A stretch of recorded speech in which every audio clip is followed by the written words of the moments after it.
Welcome back to Tartan Lullaby. I'm Archie, and tonight there's a long, quiet story waiting for you. Before we begin, take a moment to settle in. Find your pillow.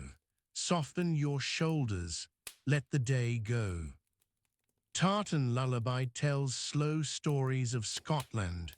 Real places, real years, real people, told gently enough to fall asleep inside. There's no music tonight, and no need to follow every word. If you drift off in the first few minutes, the rest will play on quietly without you. That's how it's meant to be. If these stories are a quiet corner you find yourself returning to, a subscription would mean a great deal, and it helps us keep making them. The artwork you see throughout tonight's story is available as a print in our Etsy shop, if you'd like to bring a little of Scotland onto your walls. When you're ready, close your eyes and we'll begin. Tonight, Orkney, the Northern Isles, 1100s, Norse Earls of Orkney. This is Tartan Lullaby, sleep history from Scotland. The sky above Hoy is not yet light. A thin grey lifts along the southern horizon, somewhere beyond the high red cliffs, but the stars are still visible overhead. The water of Scarpa Flow lies flat and very dark. There is no wind yet. The sound the sea makes is almost nothing, a slow turning at the edges of stone. The island of mainland stretches to the north and east. Its hills are low and rounded, worn down over long ages. They hold no trees. There are none in Orkney in this century, none to speak of. The land runs out flat in many places, ending at low coastlines where the sea cuts in without ceremony.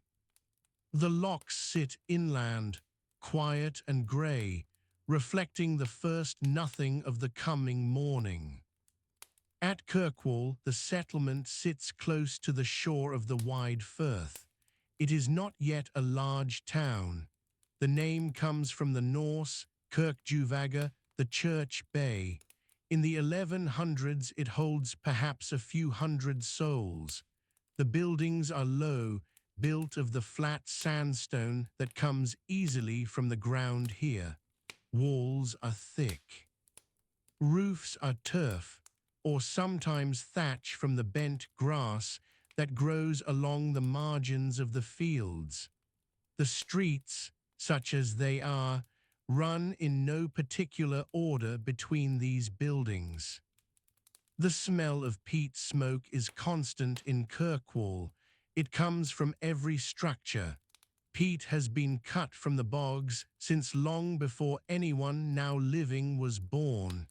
It burns slowly and without a large flame. The smoke it makes is particular, heavier than wood smoke, with a dark, wet quality to it. In the hour before dawn, it hangs in the air close to the ground, barely moving. To the west of Kirkwall, the land opens into the broad central plain of mainland. This is the better farming ground. The soil here is thin but workable, a sandy loam over the old red sandstone. Bearer barley grows here in summer, a tough, four-rowed variety suited to the short northern season. Oats grow too, though not always well.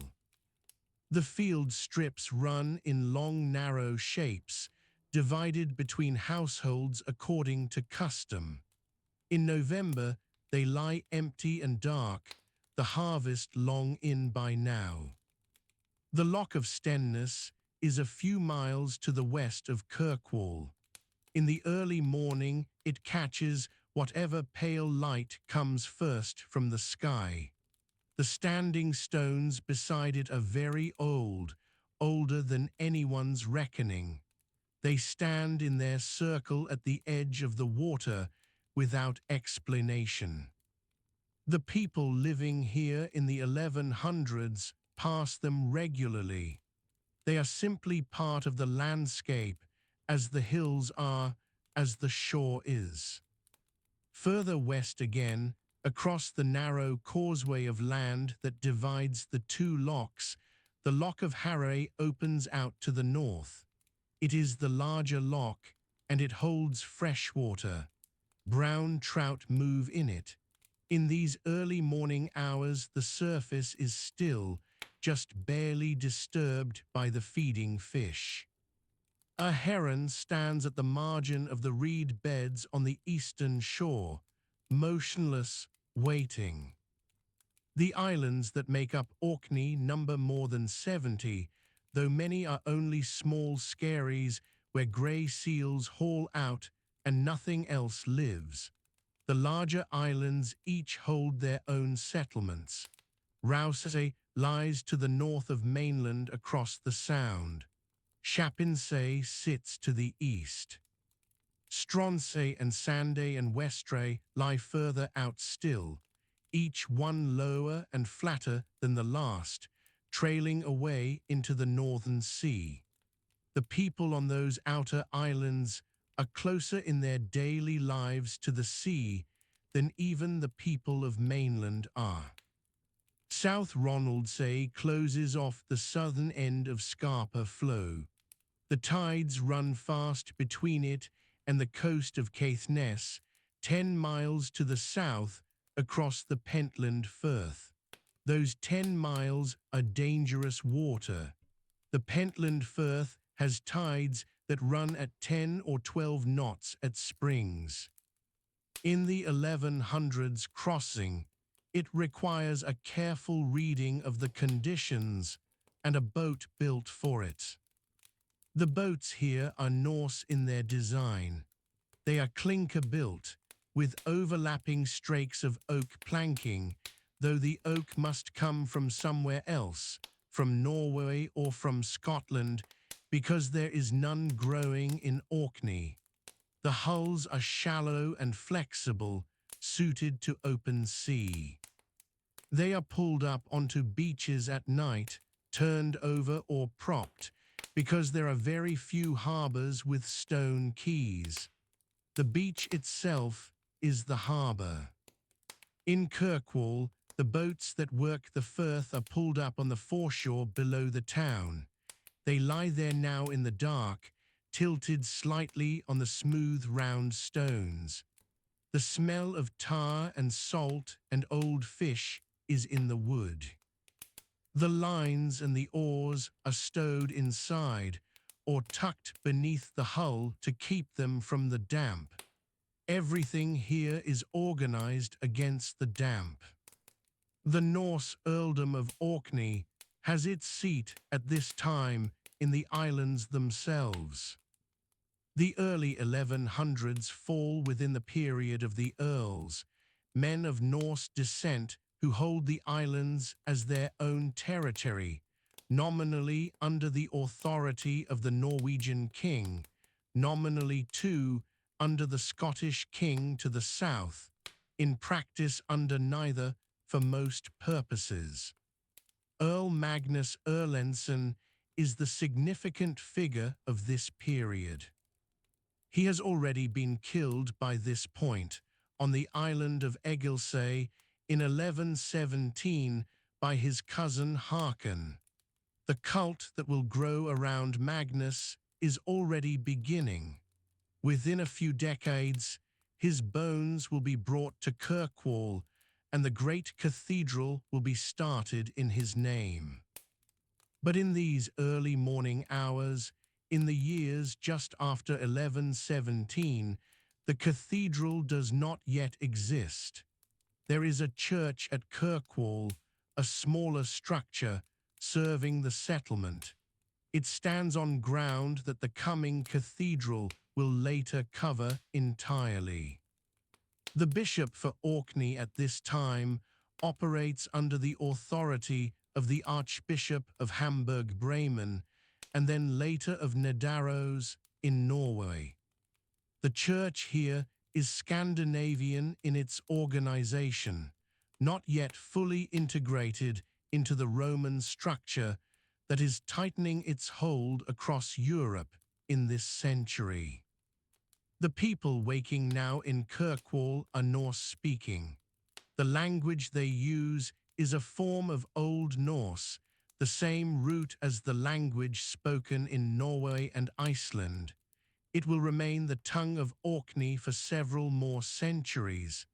There is no Scots here, not yet. There is no Gaelic either, not in this corner of the islands. The names of the farms, the sounds, the parishes are all Norse. Hare, Stenness, Bursay, Stromness. These are not translations. They are the names the living people use every day. Bursay lies on the northwest coast of mainland, on a promontory that reaches toward a small tidal island. The Burh of Bursay, that small island, has been a seat of power in Orkney for some time. The Earls have used it. There are stone buildings there, Norse longhouses, and a small Romanesque church that has been built in recent decades. When the tide is out, a natural causeway of rock connects it to the mainland shore. At high water, it is cut off. In the hours before dawn, the tide is doing one thing or the other, and the question of whether the island is reachable is a practical one, part of the daily calculation of life here.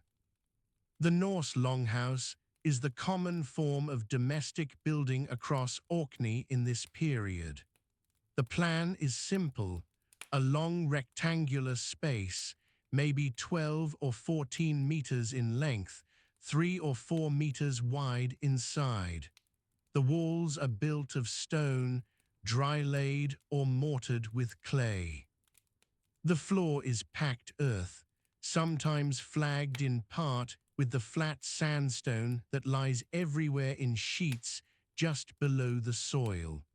The hearth runs down the center of the floor, a long open fire with no chimney above it, only a hole in the roof to let the smoke out. The hole lets the weather in too. People and animals may share the building in winter. The cattle and the sheep come in at one end, bringing their warmth with them. This is a practical arrangement. The animals are valuable. They cannot be lost to cold. The heat of their bodies makes a difference in a stone building on a North Atlantic island in January. In the morning, when the household begins to move, the animals are fed first. The smell inside one of these buildings at dawn is compound. Peat smoke from the banked fire, animals, woolen clothing that has been worn for days, dried fish hanging from the rafters, salt. The small clay lamp that burns fish oil through the night gives off its own particular smell, low and slightly rancid. These are not unpleasant smells to the people living among them. They are simply the smell of inside, of warmth, of the known world. Food in Orkney in the 1100s is based on a small number of reliable things. Berra barley is ground into flour and made into flatbread or into a thick porridge. Oats are used the same way. Fish are fundamental: cod, saithe, herring, all of which are caught in the waters around the islands. Some fish are dried for winter, hung in the wind on wooden racks called H-jolters or laid out on flat rocks. Some are salted. Mutton from the small native sheep is eaten, and beef when an animal must be slaughtered at the autumn. Dairy products matter greatly. Butter, skyr, a thick fermented milk product that stores well, cheese made from ewe's milk. Eggs from seabirds are gathered in season from the cliffs of Hoy and the outer islands. The sea has been flat through the night, which means the boats can go out this morning. The men who work the inshore waters around Kirkwall know the sky and the water well enough to read it from long habit. The grey light coming up in the south tells them what the morning will bring. They have been reading that sky their whole lives. Their fathers read it before them. Out past the mouth of Scarpa Flow, south of the island of Flotta, the water deepens. The seabed is irregular there, with banks and hollows where the cod hold in the cold months.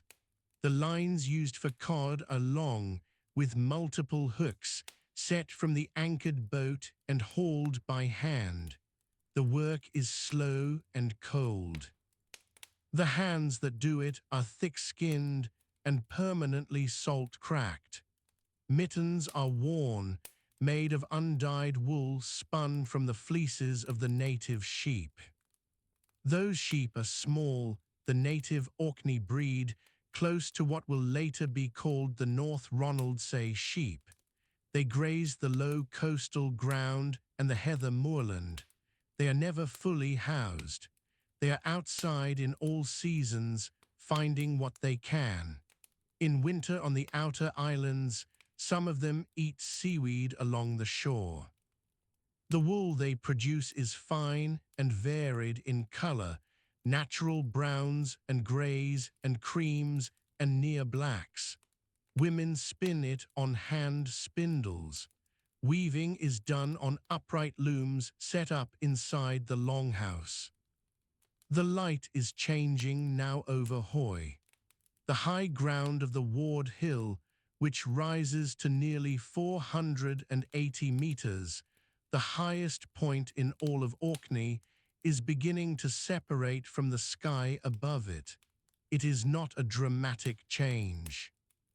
It is a slow lightening, the hill gaining solidity where before there was only darkness and a slightly darker darkness. The sea between Hoy and mainland is still black. The gulls are beginning to call on the shore below Kirkwall. There are no clocks in Orkney in this century. Time is kept by the sky, by the tide tables held in memory, by the liturgical hours that the church marks with its bells. The bell at the church in Kirkwall rings prime at first light, the first of the canonical hours. It is a small bell. Its sound carries perhaps half a mile in still air. In a wind off the sea, it is swallowed almost immediately. The day about to begin is a working day. Every day is a working day.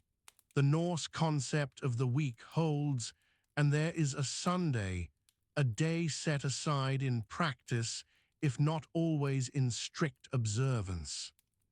But the sea and the animals do not stop for days of rest, and the woman tending the fire in the longhouse does not stop either. The fire cannot be allowed to go out entirely. Relighting from scratch is possible with a striker light, a piece of iron struck against flint to catch a tinder of dried fungi or charred cloth, but it is effortful.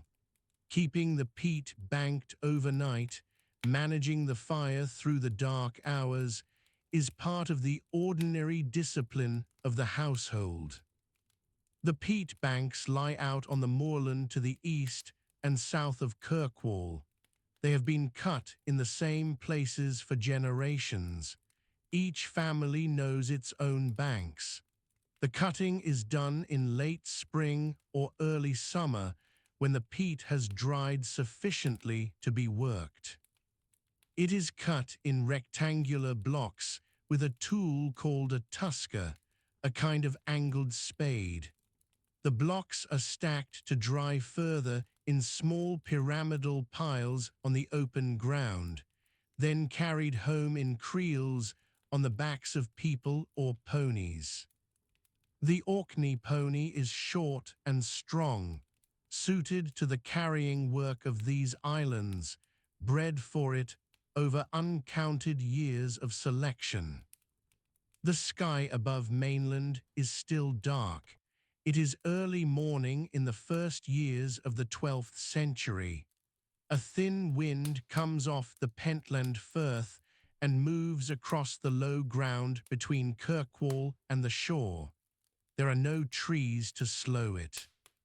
The land is open and flat, scattered with rough grass and heather, and the first light will not show for another hour yet.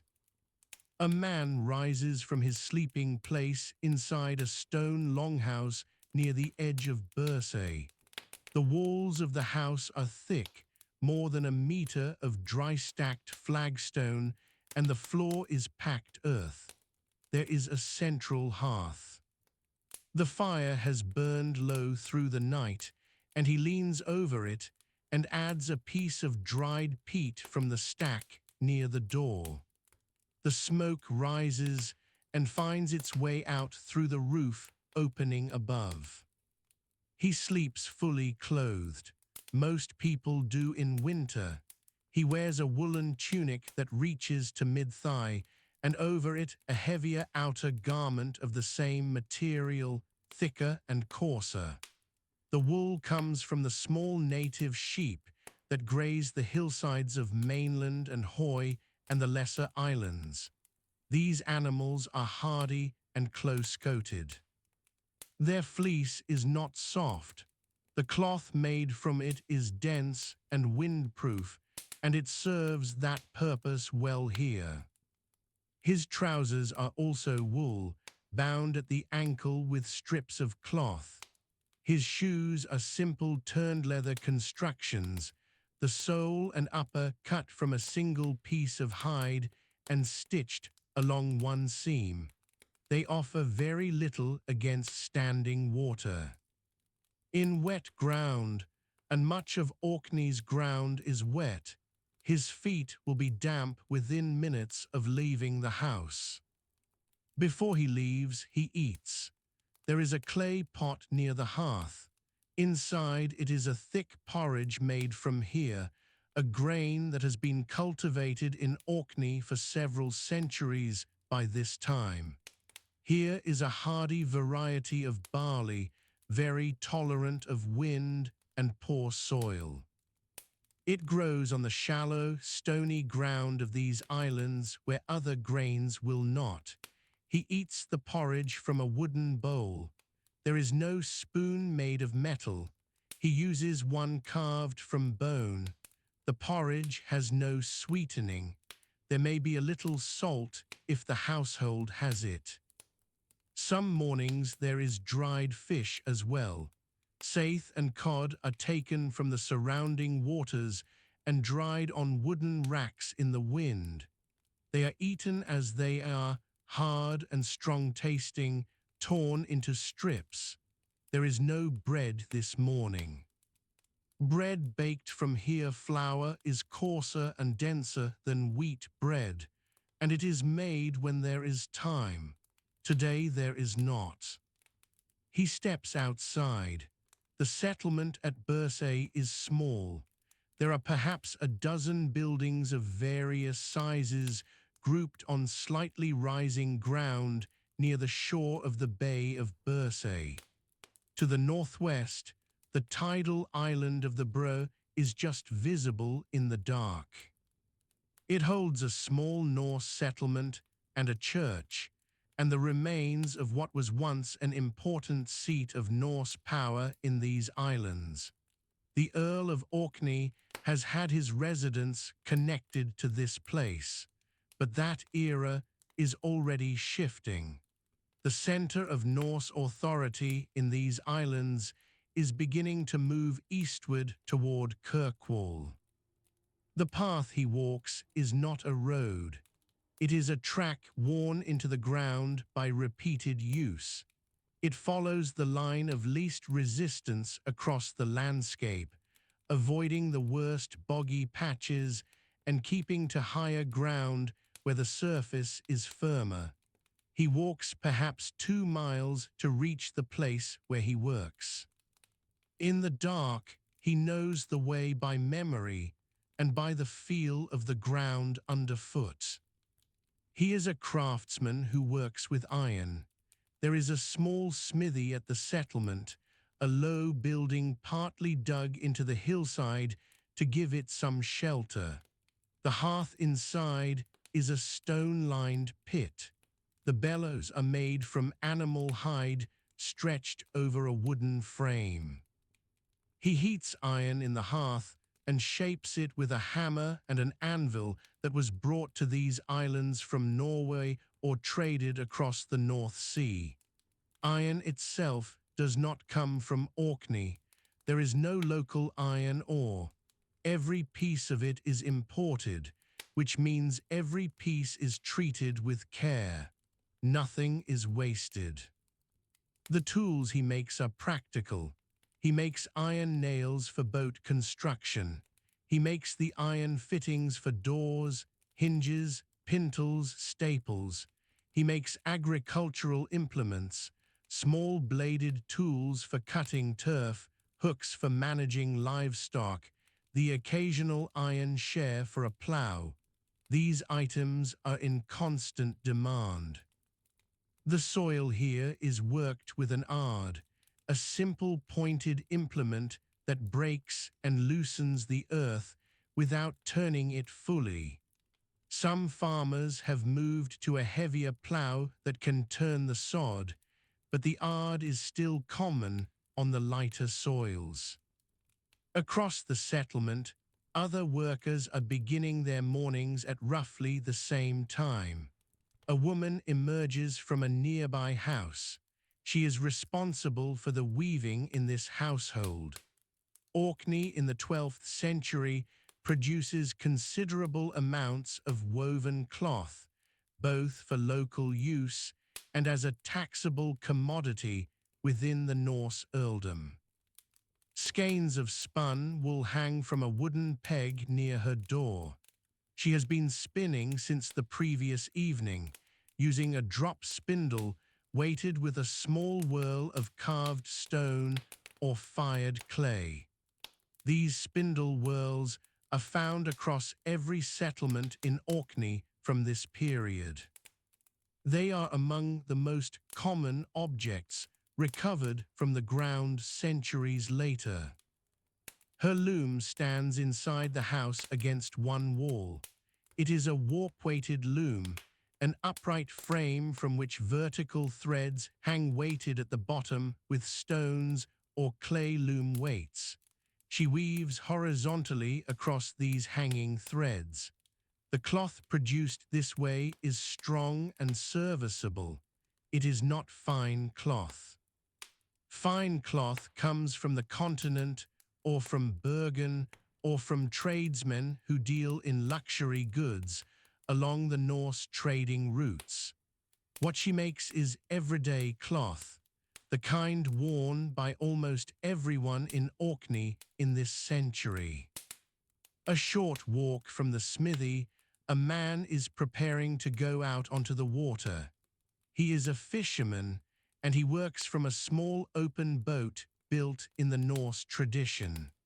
The boat is clinker-built, meaning its planks overlap one another from the keel upward, each one fastened to the one below with iron rivets. The boat is perhaps 20 feet long. It has a single mast and a square sail made from woven wool coated with animal fat to slow the water. In calm conditions, he rows. There are 2 pairs of oars. He goes out with 1 or 2 others. He launches from a beach of flat flagstone at the edge of the settlement. The sea around Bursay is not simple water. The tidal currents here are strong and predictable, and he reads them the way a farmer reads weather. He knows the slack water between tides when travel is easier. He knows where the saith run and at what time of year. He catches with line and hook. The hooks are iron. The line is twisted plant fiber or sinew. There are no nets in the modern sense. There are basket traps set in shallow water for smaller fish and crustaceans. What he brings back will be eaten fresh if conditions allow. More likely it will be split and dried. A good catch of cod or saithe, dried hard in the wind over several days, will keep for months. This is not simply a supplement to the diet.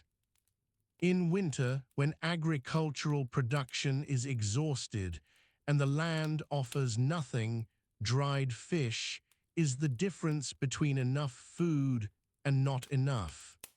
It is as important as the barley harvest. Away from Bursay, in the area around what will become the town of Kirkwall, other settlements are waking. Kirkwall in the early 12th century is not yet a town in any formal sense. It is a cluster of buildings near a bay, a natural harbour on the eastern coast of mainland. The name comes from the Old Norse Kirkjuvaga, meaning church bay, and there is indeed a small church here at this time, predating the great cathedral that will begin construction in 1137. The ground around the bay is low and exposed. There are buildings close to the water and others set back on slightly higher ground. A man here works as a carpenter. Timber is scarce in Orkney. There are no native woodlands to speak of by this period. Any substantial timber must be imported, which means it is expensive and handled with care. He works with driftwood as well, timber that comes ashore from the Atlantic, sometimes entire tree trunks carried across the ocean from the forests of North America or Scandinavia. This driftwood is collected and stored and used. Every piece has a purpose. He makes furniture, simple benches, chests, the frames of beds. He makes tool handles and the wooden parts of farming equipment. He repairs boats when the planking splits or the frames crack. His tools are iron-bladed, an axe with a broad, thin bit for splitting planks, an adze for shaping curved surfaces, a hand knife for finer work. These tools were not made here. They came from Norway or from trading contacts. He sharpens them on a flat piece of sandstone. The edge of an axe well kept is a morning's work preserved. A carpenter who cannot keep his tools sharp does not work for long. In the Norse Earldom of Orkney in the 12th century, the social structure is clearly defined. At the top are the Earls themselves, descendants of Norsemen who took these islands from the late 9th century onward. Below them are the landholders, the bonde free farmers who own or hold land under obligation to the Earl. Below them are the thralls, unfree labourers, though the thrall system is declining during this century. Most of the workers who rise before dawn this morning are free men and women, working their own land or their own craft, paying their obligations in produce, in labour, or in kind. The obligations are specific. Orkney at this time operates under a system of Norse law. Land is assessed in units called pennylands and ouncelands, measurements of agricultural productivity used to calculate what each holding owes to the Earl in terms of dues. A pennyland is not a fixed area of ground. It is a measure of what a piece of land can produce. The dues are paid in malt, in butter, in dried fish, in cloth. These are the goods that matter. These are what the Earl's men come to collect.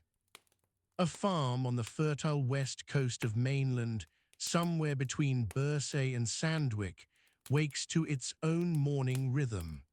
The farmhouse here is long and low. One end is given over to the family. The other end, divided by a low partition, houses the cattle through the winter. This arrangement keeps the animals from freezing and allows their body heat to contribute to the warmth of the living space. The smell is constant and ordinary to everyone inside. The cattle here are small, dark-colored animals, shorter at the shoulder than the cattle of later centuries.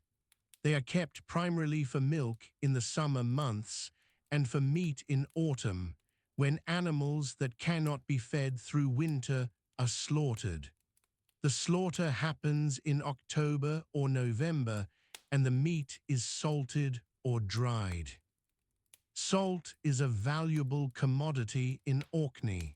Some of it is made locally by evaporating seawater in shallow pans, though the Orkney climate does not favor this process easily. More salt arrives by trade. The morning meal on this farm is similar to Bursay. Porridge of here, perhaps with a small amount of butter or soured milk mixed in. In summer, there would be fresh milk, butter, and soft cheese made from the surplus. In early morning in November or February, there is none of that. There is the grain, and there is the dried fish, and there is the fire, and that is sufficient. The children on this farm are already working by the time full light arrives. A girl of perhaps 10 years carries water from a nearby stream in a clay vessel. A boy of similar age is moving the sheep from their overnight enclosure to a rough pasture on the hillside.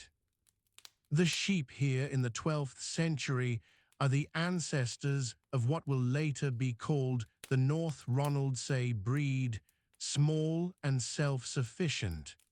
They eat not only grass, but seaweed along the shore. They require little tending compared to cattle.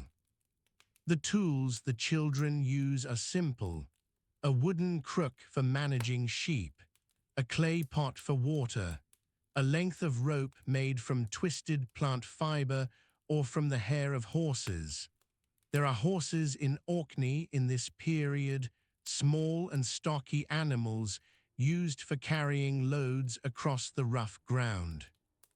They are not used for ploughing in most cases.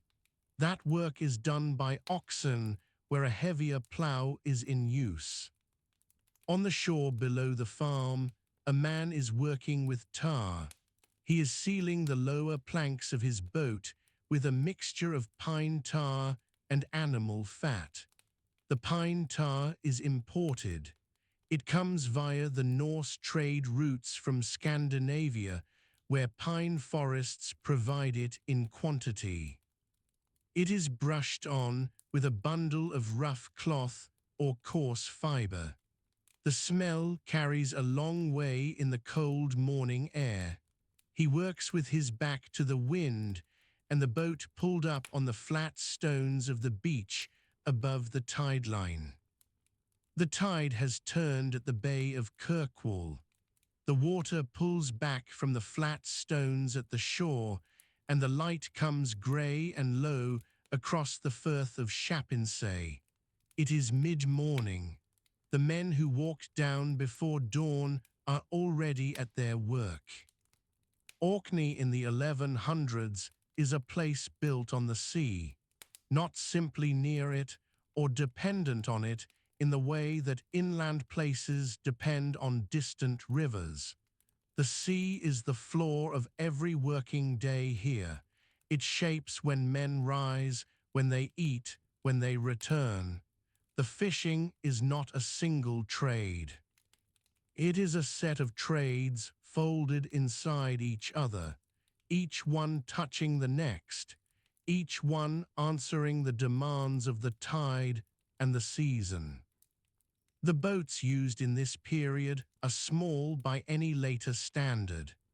They are clinker-built, meaning the planks of the hull overlap one another like the scales of a fish, each plank riveted to the one below with iron nails. The wood is mostly driftwood or imported timber because Orkney has almost no native woodland of any size. A working boat of this period might be 6 or 7 meters in length. It sits low in the water. It holds 4 men comfortably, 6 if the catch demands it. The men who build and repair these boats work on the foreshore itself, in the early morning before the fleet goes out. A hull turned upside down on the flat ground near the water's edge is a common sight. The caulking between planks is packed with animal hair and sealed with tar heated in an iron pot over a small peat fire. The smell of that tar carries a long way on a still morning. It mixes with the smell of the seaweed exposed by the retreating tide, and with the salt that never quite leaves the air here at any hour. The oars are cut from whatever straight timber can be found or purchased. Orkney sits on trading routes that have been active since the Norse settlers arrived in numbers from the late 800s onward. By the 1100s, the Earldom of Orkney is a settled Norse power, and its harbours see traffic from Norway, from the northern and western coasts of Scotland, and from Ireland. Timber comes in on these same vessels. So does iron. So does malt from the mainland and cloth from further away. The fishermen themselves leave before full light. They judge the weather by the colour of the sky at the horizon over Shapinsay and by the behaviour of the birds. Fulmars heading out to sea usually mean the wind will hold. Curlews pulling back from the shore means something else. This knowledge is not written down anywhere. It is passed between fathers and sons, and between men who work the same stretch of water for their whole lives. The primary catch in these waters during this period is cod. There is also haddock, saithe, and ling. The ling is particularly important.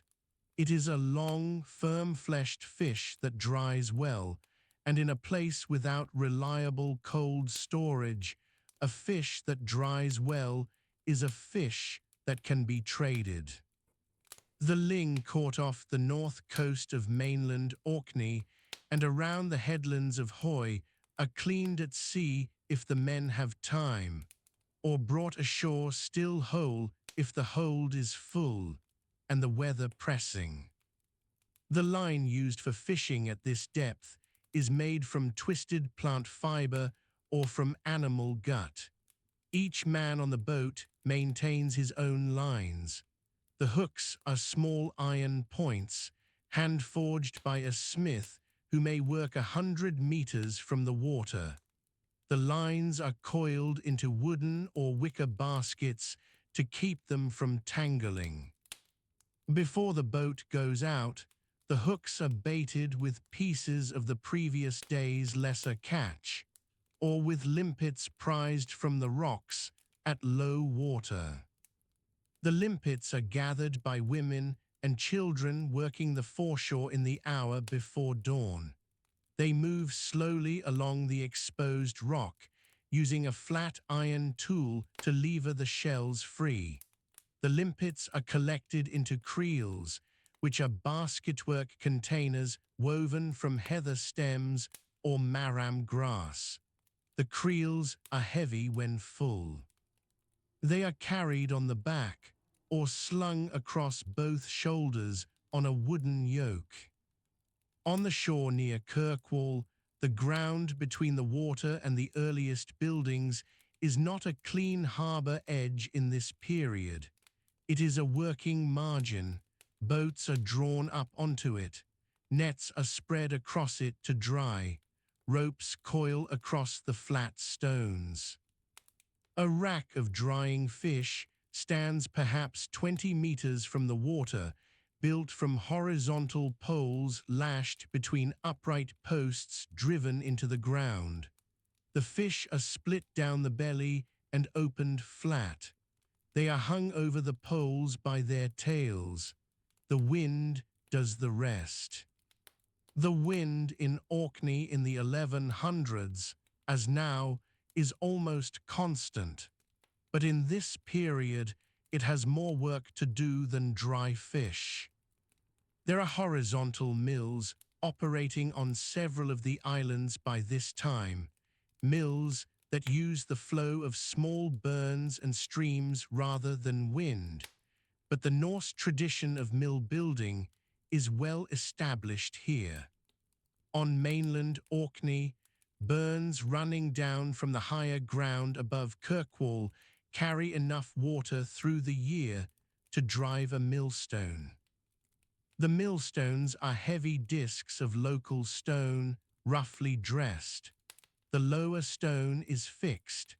The upper stone rotates above it, driven by a horizontal wooden wheel set in the stream below the mill floor. The grain ground in these mills is primarily here, Berra barley. It is a hardy, short-season variety that has been grown in Orkney since at least the Norse settlement period, and probably long before. It tolerates the thin, wind-exposed soil of the low hills and flat ground that makes up most of the arable land on mainland. The fields in the 1100s are long and narrow, divided into rigs, which are raised cultivation strips separated by drainage furrows. The rigs run roughly parallel to one another, and on the slopes, they often follow the lie of the land to direct water away from the crop. The ploughing of these fields is done in spring, using an ard or a simple moldboard plough pulled by oxen. The plough itself is mostly wood, with an iron share at the cutting point. The share is the part that breaks the soil. It wears down over a season of work and must be periodically taken back to the smith for reshaping. The smith beats it back into shape on an iron anvil while the metal is still hot from the forge. The forge in this period is likely a low stone building with a central hearth and a bellows worked by hand. The oxen used for ploughing are the same animals that provide leather and at the end of their working life, meat. They are not large animals by later standards. They are shaggy, with a broad chest and a patient temperament. 2 oxen are enough to pull a light plough through the thin Orkney soil. On heavier ground, 4 might be used. The ploughing team moves slowly. 1 man guides the plough. Another leads the oxen by a rope attached to a head collar of twisted leather. By mid-morning, the ploughing has been underway since shortly after dawn. The furrows are straight when the ground is level. On the slope above the town, they curve slightly to follow the natural fall of the land. The turned soil is dark and wet. Oyster catchers and lapwings follow the plough, pulling worms from the fresh-turned earth. They are not disturbed. They are too small to be worth the effort of chasing away, and there is too much work already demanding attention. The women of Kirkwall in this period are not absent from the working landscape. They are central to it. The processing of fish is largely their work. The splitting, Cleaning and salting of the catch is done close to the shore, on flat stones or on wooden boards propped on low trestles. The salt used in this process is partly imported. Orkney has tidal flats where salt could theoretically be extracted, but the climate is too wet and the summers too short for reliable salt making by evaporation alone. Salt comes in on trading vessels, most likely from the west coast of Scotland or from further south. The salted fish are packed into wooden barrels or laid between layers of salt in wooden chests. These are not fine containers. They are working vessels, rough-made from staved timber, bound with iron or with wicker hoops. The barrels are stored in outbuildings, stone-walled and turf-roofed, that stand behind the main dwelling houses of the town. The temperature inside these outbuildings stays cool through the year, which helps preserve the salt fish through the summer and into autumn. The dwelling houses of Kirkwall in the 1100s are mostly longhouse structures built on the Norse model. They are long rectangles, sometimes with slightly bowed walls. The walls are of dry stone, with earth and turf packed into the gaps. The roof is a timber frame covered with turf and weighted with flat stones along the ridge and at the eaves to hold the turf against the wind. Inside, the floor is beaten earth or flat stone flags. A central hearth burns peat. The smoke finds its way out through a hole in the roof, or through the gaps in the turf where the weight stones do not quite seal it. The peat used for fuel in Orkney in this period comes from the higher ground of mainland and from the island of Hoy, where deep peat deposits have built up over centuries of wet, cool conditions. The cutting of peat is seasonal work, done in late spring and early summer when the ground is accessible, but the peat has dried enough to cut cleanly. The peat spade, called a tusker in later Orcadian usage, is an iron-bladed tool with a sideways wing that cuts and lifts a block of peat in a single motion. The blocks are cut and then stacked upright in small clusters on the moor surface to dry through the summer months. Later in the season, they are carried down to the township and built into large stacks close to the dwelling houses. The peat stacks are a kind of measure of a household's readiness for winter. A deep stack, well built with the blocks leaning inward to shed rain, means security. A thin stack means a hard season ahead. The building of a peat stack is taken seriously. The blocks are laid in alternating directions, each layer interlocking with the one below, so that the whole structure stays firm in the wind. The finished stack is sometimes capped with a layer of cut heather to shed the worst of the autumn rain. Back at the shore, the fishing fleet has returned with the tide. The boats are pulled up onto the foreshore by several men working together, their feet braced against the flat stones, their hands on the gunwale rope. The catch is lifted out in baskets. The men do not hurry, but they do not rest until the work is done. The fish are carried to the processing area, and the work of splitting and cleaning begins almost immediately. A blunt knife is useless for this work. The blades used for gutting fish are narrow and sharp, with a simple wooden handle. They are rinsed in the sea between fish. The boats are inspected before they are left for the day. Any plank that shows movement is noted. Any rope that has frayed around a rollock is replaced or spliced. The iron rollocks or thole pins are checked. A missing thole pin can lose a man his oar in open water. The maintenance of the boat is never left for tomorrow if it can be done today. The sea does not respect a delay. By the early afternoon, the light has shifted slightly. The grey of the morning has given way to a thin, cool brightness, and the shadows of the drying racks fall long across the foreshore stones.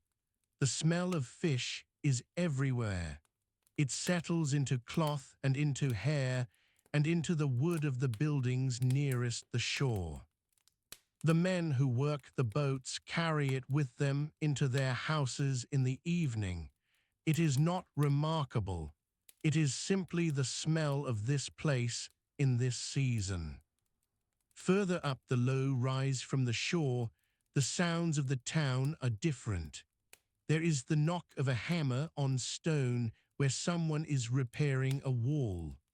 There is the sound of a handmill, a quern stone, grinding bearer barley into rough flour inside a house. The quern is two circular stones, the upper one turned by a wooden handle set into its edge. The flour that comes out is coarse. It holds bran and germ together because there is no process here to separate them. The bread baked from it is dense and dark and filling. The water supply for the settlement at Kirkwall comes from small burns and from wells dug into the ground near the buildings. The water in the burns runs clear in dry weather. After rain, it carries peat coloring, a deep brown that stains the stones of the watercourse but does not make the water unsafe. It is carried to the houses in wooden or ceramic vessels. The ceramic pots used in Orkney in this period are of simple construction, built by hand or on a slow wheel, fired at low temperature and unglazed on the outside. They are not decorative objects. They are working containers for water, for cooked food, for stored fat or oil. The oil rendered from the livers of cod and ling has practical uses beyond the kitchen. It burns in small stone lamps, the simplest form of which is a shallow hollow in a flat stone filled with oil and fitted with a moss wick. These lamps are used inside the longhouses in the evenings and on the boats before dawn. The light they give is small and yellow. It is enough to see by at close range, enough to check a hook or mend a line by, enough to find the hearthstone in the dark of a November morning before the peat. The last light of a November evening fades early over Orkney. By 4 o'clock, the sky above the mainland is already deep grey, and the low hills at Orphea hold nothing but shadow. The wind comes in from the northwest. It does not gust. It presses steadily and without pause against every surface it meets. A farmstead in the 12th century sits close to the ground. That is the first thing to understand about it. The walls are thick, built from the flat flagstone that lies almost everywhere beneath Orkney's thin soil. A man quarrying stone in those years did not need to go far. He lifted slabs from the ground at his feet. The walls of a family home might be 1.5 meters thick at the base, sometimes more. The roof sat on top of those walls without much ceremony. Driftwood was the timber of choice, since there were almost no trees growing on the islands. Whalebone served the same purpose when wood was scarce, and in some households it served it regularly. Rafters of driftwood or bone were laid across the top of the stone walls, and over them went turf and straw thatch, layered and weighted to resist the wind. The whole roof was heavy by design. Inside, the main room was long and relatively narrow. The floor was the bedrock flagstone itself, or packed earth, depending on what the ground beneath offered. In the better-built farmsteads, the floor was laid with flat stone flags that could be swept. There was no upper story. Everything happened in that one principal room, though wealthier farms sometimes had a second chamber off to one side for sleeping, or for keeping animals in the worst winter months. The central hearth sat in the middle of the floor. There was no chimney. A hole in the roof allowed smoke to escape, though it allowed a great deal of other things in too, rain and wind among them. The fire burned peat, cut from the hills above the farms in summer and stacked outside to dry before the cold set in. Peat burns slowly and steadily. It produces a thick, low smoke that fills a room before it rises. The walls of every home in 12th century Orkney were black with that smoke, and the air inside always carried it. The fire was the center of the household in every practical sense. Food was cooked over it, on flat stones laid at its edge, or in iron or clay pots suspended above it on a chain. Warmth came from it. Light came from it, along with small rush lights dipped in animal fat. People sat near it in the evenings, and those who slept closest to it were the youngest children. The family slept on the floor or on low platforms built against the walls. These platforms were framed with stone and filled with heather, bracken, or dried grass. Over that went whatever bedding a household possessed, usually woolen blankets woven by the women of the farm. Sheep were everywhere on Orkney. Wool was not a luxury. It was simply what cloth was made from. A family of modest means would have several blankets, perhaps some sheepskin as well. The sleeping platforms kept the body off the cold floor and out of the drafts that moved along the ground. Furniture was sparse and functional. A household might have a wooden chest for storing grain or dry goods, a few wooden bowls, iron cooking pots, and stone querns for grinding grain. The quern sat near the fire or just outside the door when the weather allowed. Two circular stones, one turned against the other. A woman would grind barley in the morning. It was a daily task, not a weekly one, because ground meal went stale and there was little point in grinding more than the day required. The staple grain in Orkney at this period was berra, an ancient form of barley. It grew in the low fields close to the shore and around the better sheltered bays. It was hardier than most cereals, and it tolerated the thin, windswept Orcadian soil better than wheat ever could.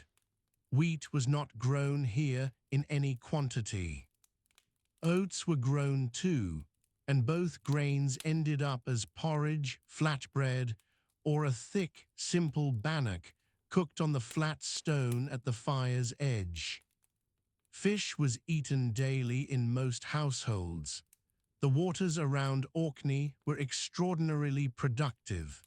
Cod, haddock, saithe, and herring were all taken close inshore. A boat could put out from the beach at Bursey or Westray and return within hours with more fish than a family needed for a day. The fish was eaten fresh in summer and dried or salted through the winter. Racks of drying fish stood near most farmsteads in the late summer months.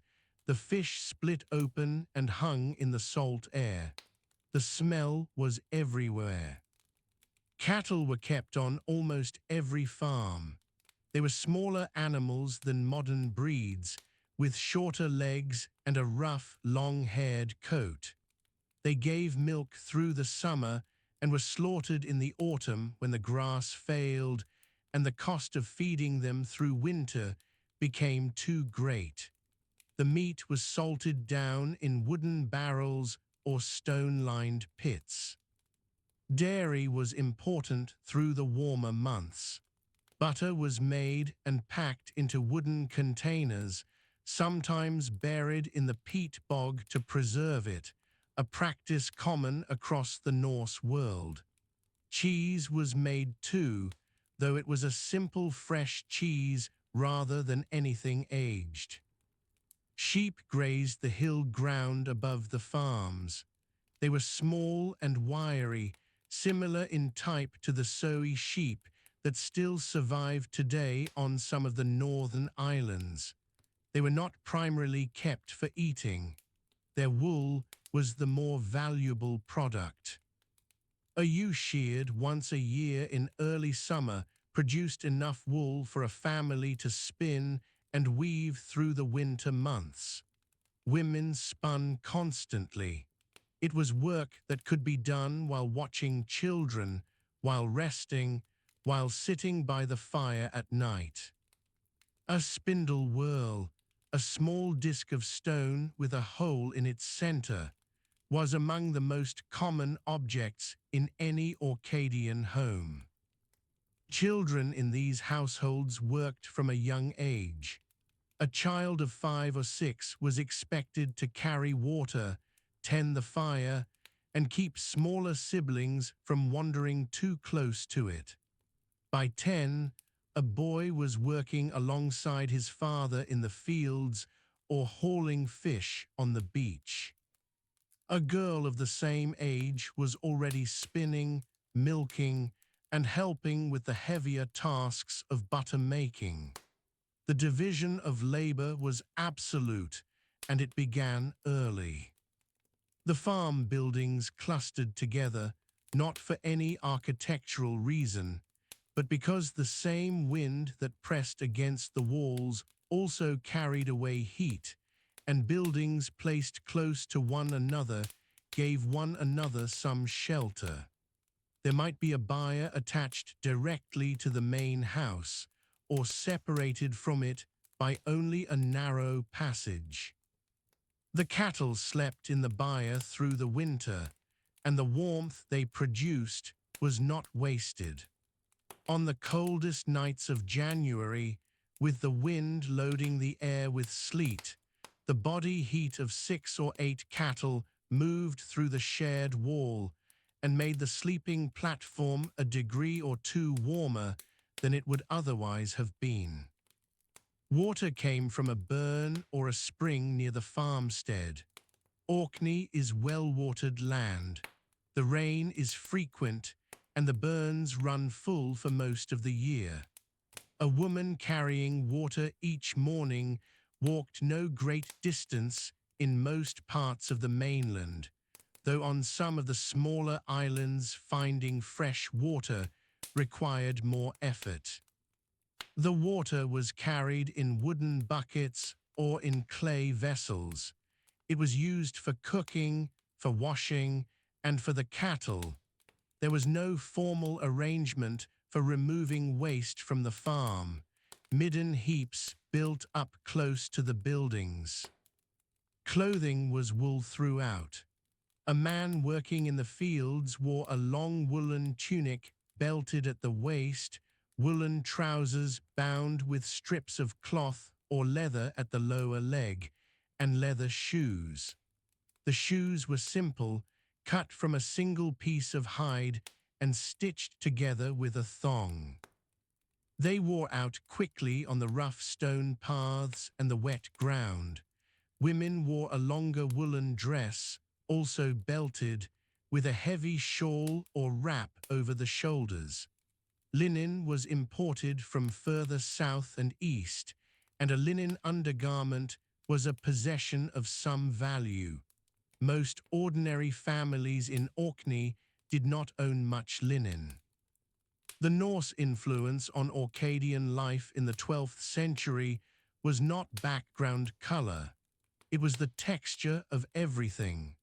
The islands had been settled by Norse people for roughly 3 centuries by this point. The language spoken in every farmstead was Norn, a Norse dialect that would persist in Orkney until well into the 18th century. Place names, farming terms, words for the weather and the sea, the names of the months, all of it came from that Norse inheritance. A family going about their daily tasks in 1150 spoke a language that would have been broadly understood in Bergen or Trondheim.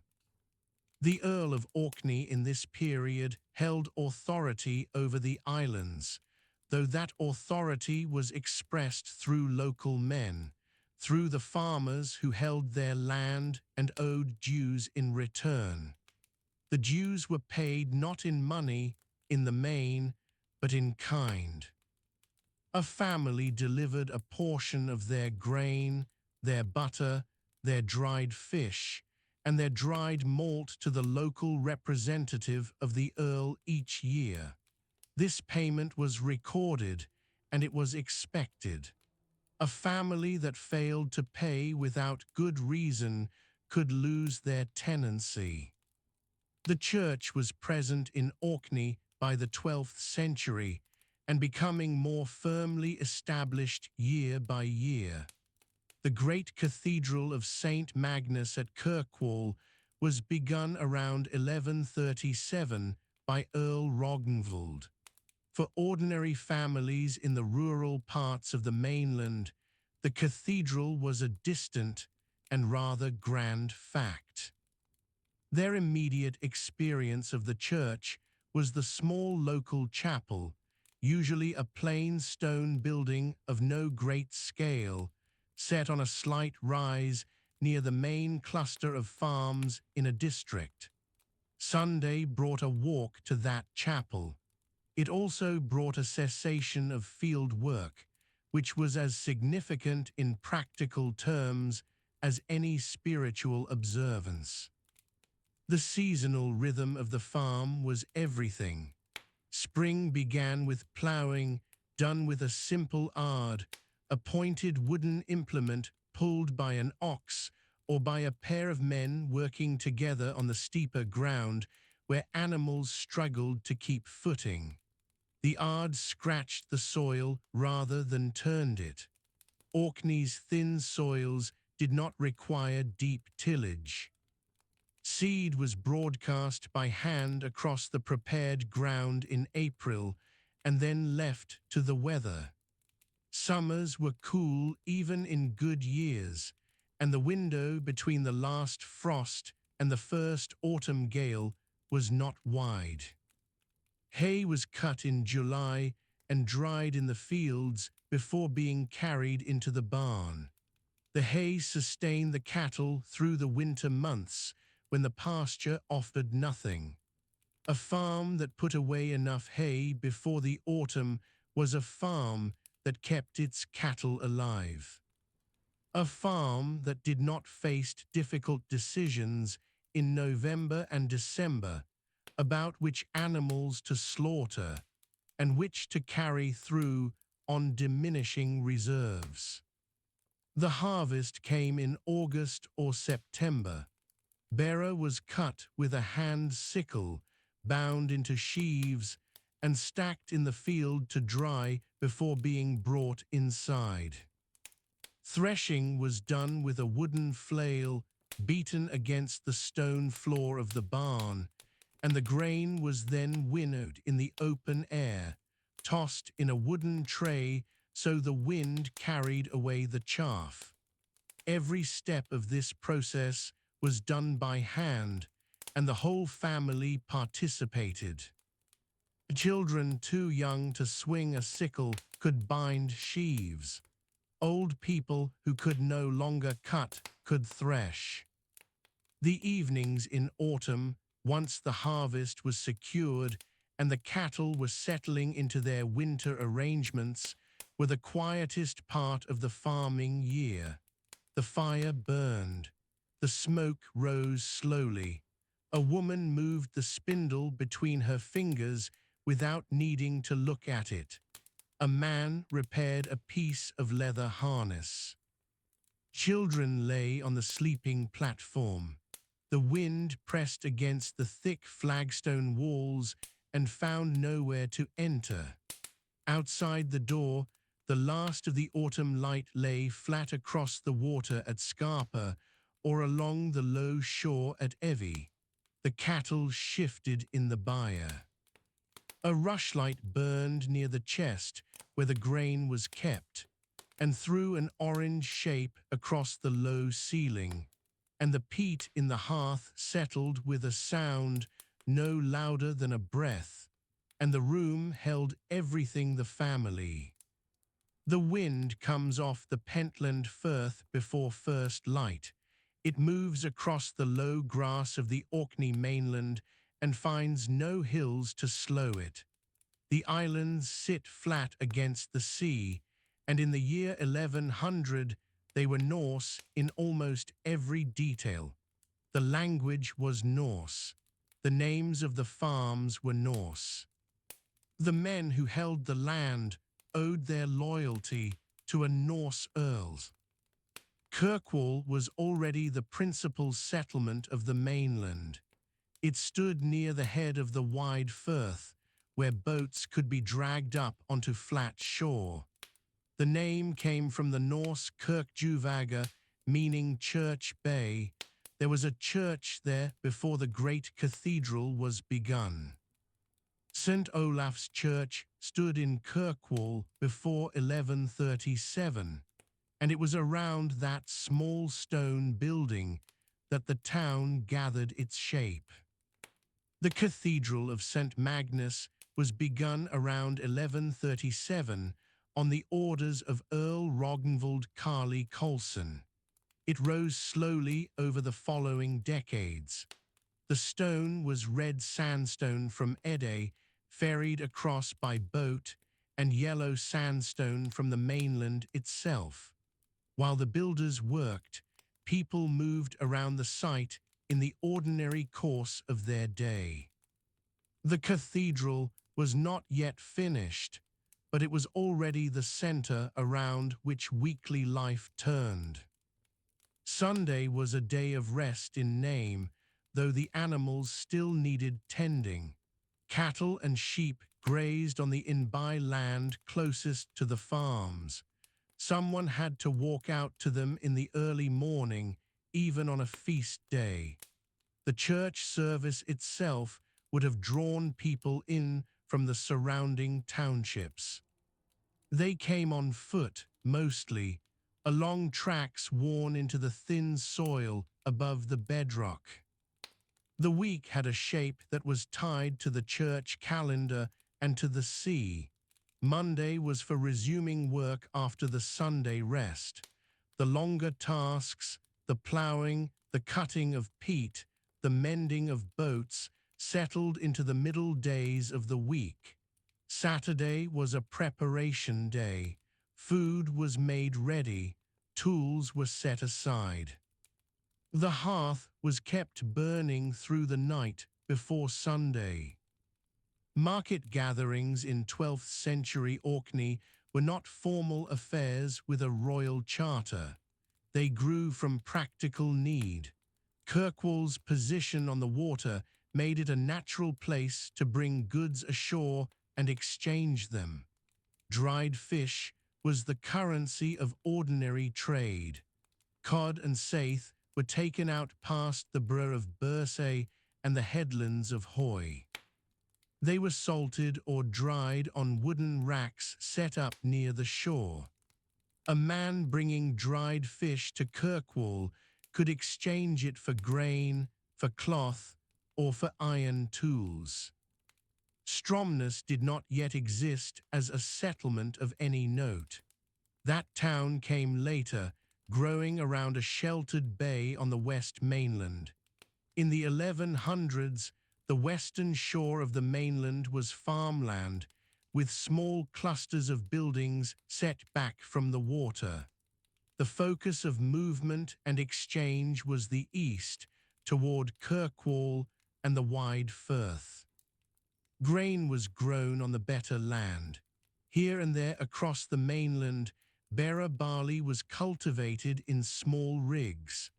Berra was a hardy variety, older than common barley, suited to the short growing season and the salt-laden air. The rigs were narrow strips, turned by a simple plough pulled by oxen. A farm in Orkney in the 1100s might hold 2 or 3 oxen, some sheep, a handful of cattle, and perhaps a small number of pigs kept near the house. The farms themselves were longhouse structures, with people and animals sharing warmth under the same roof in winter. The walls were thick, built from local stone, and the roof was turf laid over timber rafters. Timber was scarce in Orkney. There were no trees of any size on the islands.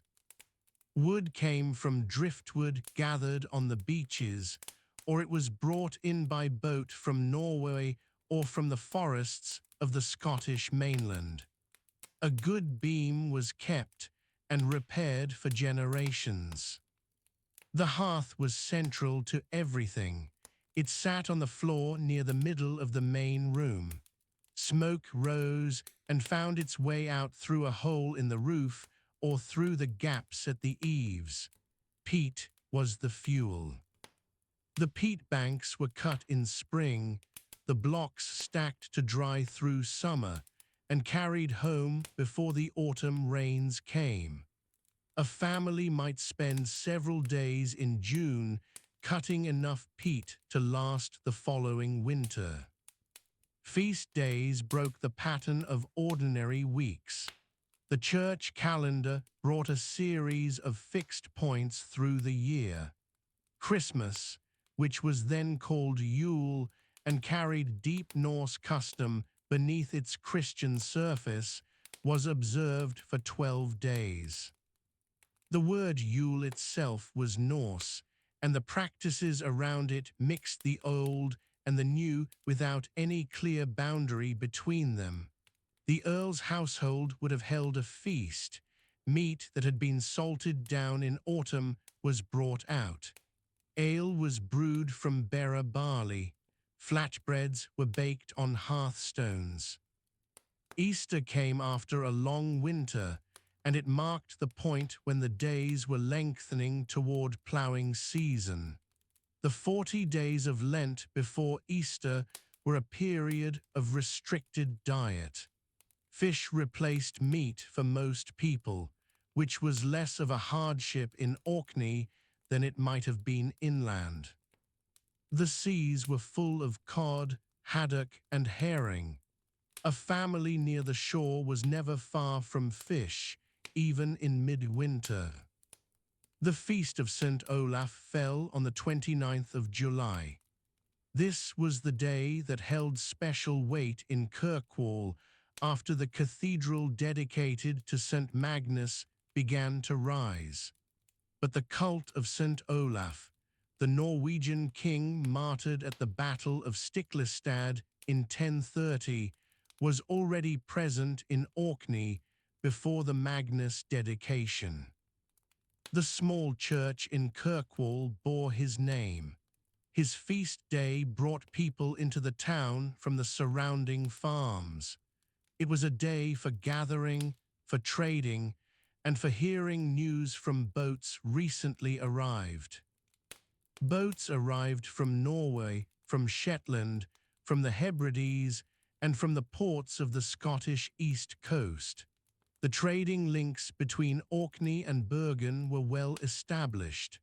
Dried fish went east across the North Sea. Timber came back, along with iron, wax, and occasionally fine cloths. A merchant boat arriving in Kirkwall in July would unload on the foreshore, and the crew would spend a day or two in the town before returning. The streets of Kirkwall, such as they were, followed the line of the shore and ran back from the water in short lanes. The houses were built of stone, gable-end to the main path. Many had small enclosures behind them for a garden or for keeping a pig. The craftsmen lived close to the water. There would have been smiths working iron, coopers making barrels for salted fish, men who repaired oars and caulked the seams of boats with tar and animal hair. Women's work in Orkney in the 1100s was constant and varied. Cloth was produced in the home. Wool from the Norse-descended sheep of the islands was spun on a drop spindle and woven on an upright loom. The cloth produced was coarse and hard-wearing. A woman might spend part of every evening by the light of a fish oil lamp, spinning enough thread to keep the household clothed. Butter was churned. Cheese was made and pressed under stone weights.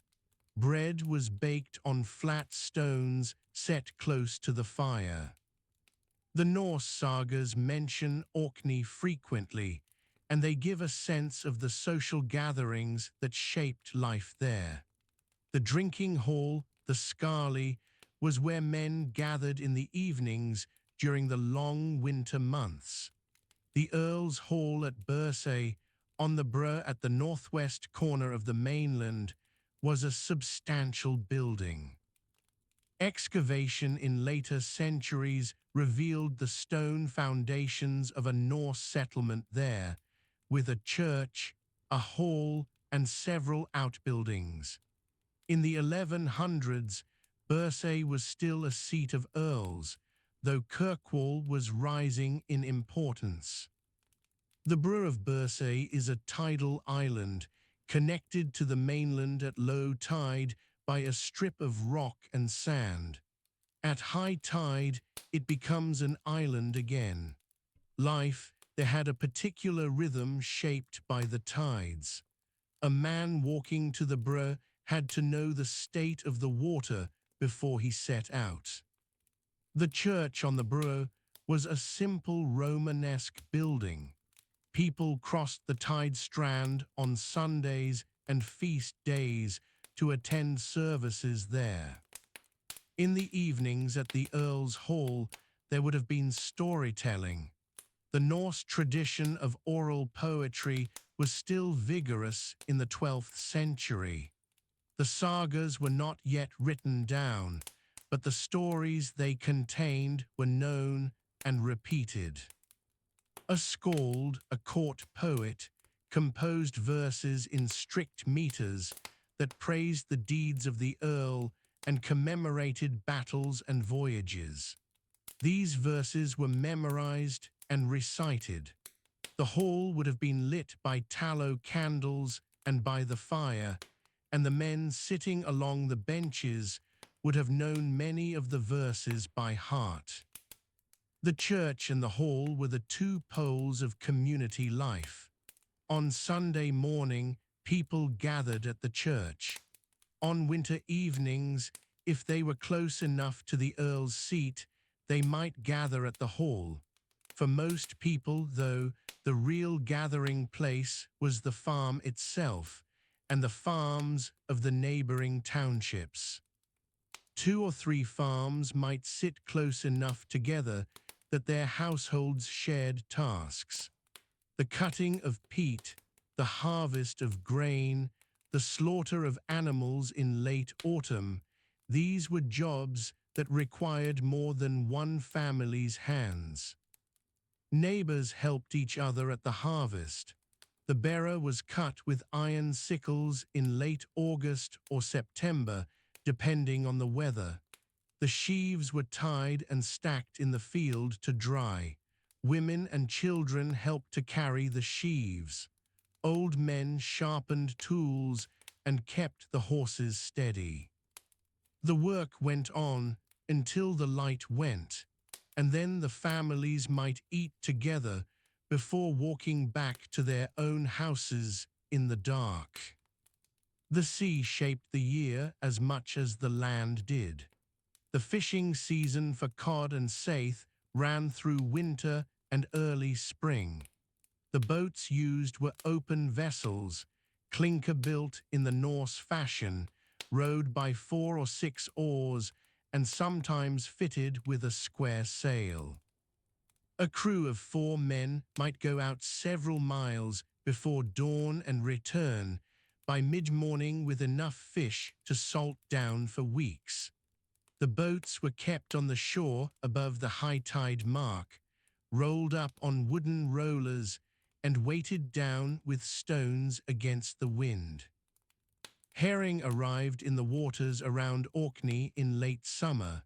The herring season was brief and intense. Nets were set from the boats and hauled in before first light. The herring was split, salted, and packed into barrels. The barrels were sealed with wooden lids and stored in the coolest part of the house or in a stone-built outbuilding. Herring caught in August might still be eaten in February. The salt trade was therefore important. Salt came into Orkney from outside, and it was worth keeping careful stock of. The church demanded tithes. Every farm owed a portion of its produce to the church. Grain, butter, dried fish, wool, these were the forms that tithes took in Orkney. A priest collecting tithes from the farms around Kirkwall would have moved through the township on horseback or on foot in the weeks after harvest. The produce was stored at the church and used to support the clergy and the fabric of the building. There were priests on each of the main islands. Hoy, Sanday, Westray, and the other outer islands each had their own small churches. The priests were not always learned men. Some of them were local men who had received basic instruction and were ordained to serve a particular community. They conducted the Sunday Mass, administered the sacraments, and buried the dead. The churchyard was the one piece of ground that everyone, earl and bondsman alike, would eventually share.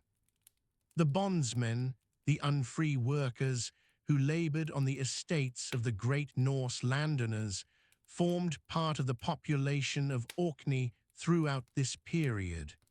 Their lives were more constrained than those of the free farmers. They did not attend gatherings as equals.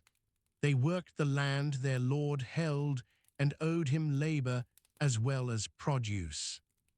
On feast days they rested along with everyone else, because even a lord recognized that the church commanded it. But their rest was not the same as the rest of a free householder who owned his own hearth and his own peat bank. The great feasts of the year, Yule, Easter, the feast of St. Olaf in late July, the feast of Michaelmas at the end of September, each brought a brief suspension of ordinary work. At Michaelmas, rents were due. The farm accounts were settled. Animals that would not survive the winter were slaughtered and their meat preserved. It was also a time when the Earl's officials moved through the islands collecting dues. A man who had fished well and farmed carefully might meet his obligations without difficulty. A man whose harvest had failed or whose boat had been lost faced a harder reckoning.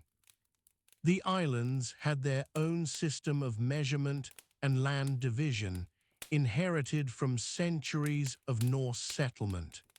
Land was measured in eurislands and pennylands, units that reflected how much rent a piece of ground could bear.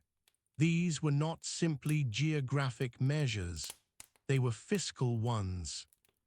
A farm of 2 pennylands owed twice the dues of a farm of 1 pennyland, regardless of its actual size in acres. The system was understood by every farmer and by every Earl's official who rode out to collect what was owed. By the middle of the 12th century, the cathedral in Kirkwall was rising stone by stone from the ground. On a quiet afternoon in, say, 1150, a traveller arriving by boat into the wide firth would have seen the east end of the building already standing to some height. The red and yellow stone rose above the low roof. The sea around Orkney in the 1100s was not one colour. It shifted between grey and green and a dark iron blue, depending on the wind and the time of year. The waters of the Pentland Firth, running between the southern tip of the mainland and the Scottish coast, moved with a force that was unlike almost any tidal race in northern Europe. Sailors who knew it well still respected it deeply. Those who did not know it were sometimes lost. The mainland of Orkney was the largest of the islands in the group, and it sat at the centre of everything. To its north and east lay smaller islands, Shapinsay, Stronsay, Sanday, Westray, and the low outline of North Ronaldsay just visible on clear days. To the southwest lay Hoy, which was different in character from all the others. Hoy rose steeply. Its hills were real hills, not the low, rounded moorland that covered most of the archipelago. The moorland was the defining feature of the interior. It covered the higher ground on every island in thick, unbroken layers of heather and peat. The peat had been forming for thousands of years. By the 1100s, it was deep in places, several feet in depth, and it was the main fuel source for every settlement on the islands. People cut it in spring and stacked it to dry through the summer. The smell of peat smoke was constant in every township. Below the moorland, on the lower slopes and the flat ground near the coasts, the land had been cleared and worked. The Norse settlers who had arrived in Orkney roughly 3 centuries before the 1100s had continued and expanded the patterns of farming that earlier peoples had already established. By 1100, the farmed land was organized into a pattern of townships, each with its own infield and outfield. The infield was cultivated every year. The outfield was broken and rested in rough rotation. The main crops were beara and oats. Beara was a hardy form of barley. It had been grown in Orkney for a very long time. It could tolerate the wind and the cold and the short growing season. Oats were grown on slightly better ground. Both crops were harvested in late summer, usually in August and into September, before the autumn gales arrived.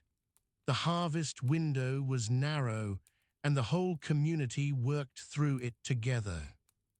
Cattle were kept on every farm. They were smaller than cattle found further south in Britain. They were hardy and shaggy-coated. In summer, they grazed on the lower moorland and the rough grassland above the townships. In winter, they were brought inside, into the byres that formed part of the longhouse buildings on each farm.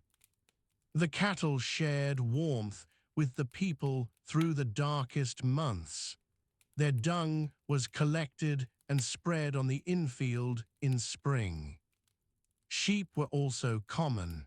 The sheep of Orkney in this period were small and fine-boned. They were closer in type to the old Soy breed than to any later improved variety. They grazed the moorland and the cliff edges without much supervision. Their wool was plucked by hand rather than shorn with blades, which was still the older practice in some parts. The wool went into the making of cloth within the household. Pigs were kept, though less commonly than cattle. Horses were used for farm work and for travel across the islands. The horses were small and strong, and they could work on ground that was soft and uneven without difficulty. Geese and chickens were kept in the farmyard. Fish, however, were the other great constant of Orcadian life. The sea was fished from small open boats called fairings. A fairing was a four-oared vessel, clinker-built in the Norse tradition. It could be carried up a beach by two men. The main fishing grounds lay in the shallower waters around the islands, in the sounds and the bays, and along the edges of the reefs. Cod and saithe and ling were taken in good quantities. Herring moved through the waters in season. The fish were dried and salted and stored. The coastline of Orkney in the 1100s was cut by a great number of bays and inlets.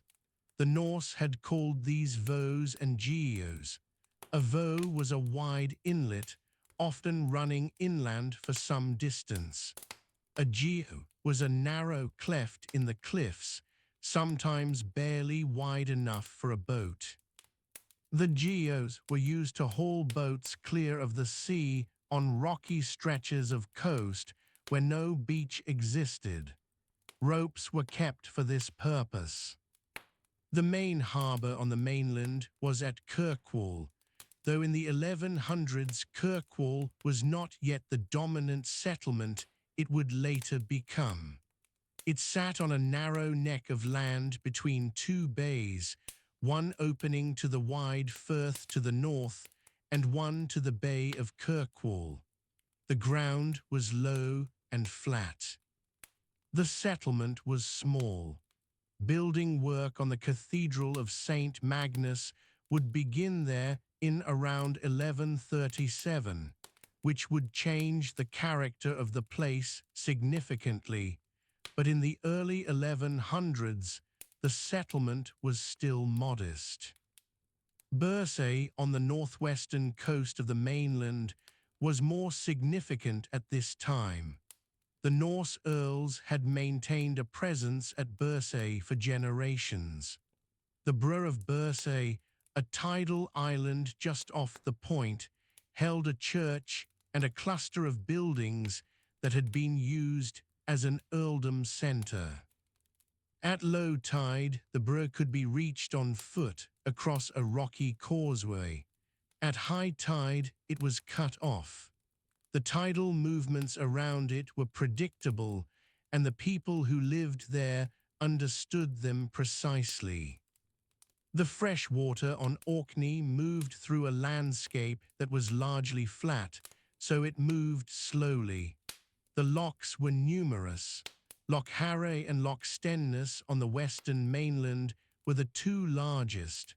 Loch Stenness was connected to the sea through a narrow channel at the Bridge of Waith. Salt water entered the loch on the tide. The fish in Loch Stenness were different from those in Loch Harray because of this. Loch Harray was fully fresh. It held brown trout. Loch Stenness held sea trout and flounder. The rivers of Orkney were not rivers in any grand sense. They were burns, short and quick-running where they crossed harder ground, slow and peaty where they crossed the lower moors. They carried the color of the peat in their water. The water ran brown and clear at the same time. It was good water to drink. Mills had been established on some of the more reliable burns by the 1100s.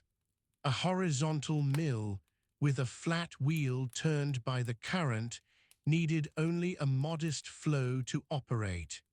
These mills ground the bearer and the oats into meal. The winters were long. Darkness came early and lifted late through December and January. The wind was the dominant fact of winter life. It came most often from the southwest and the west. It bent the few trees that existed almost horizontal. Trees were scarce in Orkney by the 1100s. There had been more woodland in earlier millennia, but it had been cleared over thousands of years of habitation. By 1100, almost no native woodland remained on the main islands. Driftwood was valuable. Timber for building had to be brought from elsewhere, most often from Norway. The buildings on the farms were low and thick-walled. The walls were built from the local flagstone, which split naturally into flat slabs. Orkney flagstone was easy to work with, and it was everywhere underfoot. Roofs were made from driftwood and timber beams covered with turf and straw. The turf held the thatch in place and provided insulation. The roof lines were low.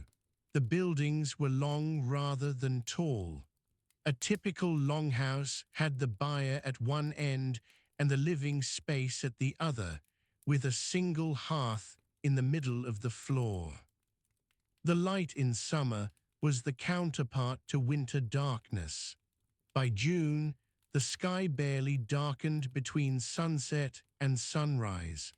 The sun moved low across the northern horizon through the short hours of night and was back before most people had slept long. The long days allowed work to continue late. Hay was cut and turned and stacked in the long summer evenings. The cattle were moved to higher ground. The peat was cut and laid out to dry on the moor surface. A generation before the 1100s, in the mid to late 1000s, the pattern of life in Orkney had been recognizably similar, but the political situation had been different.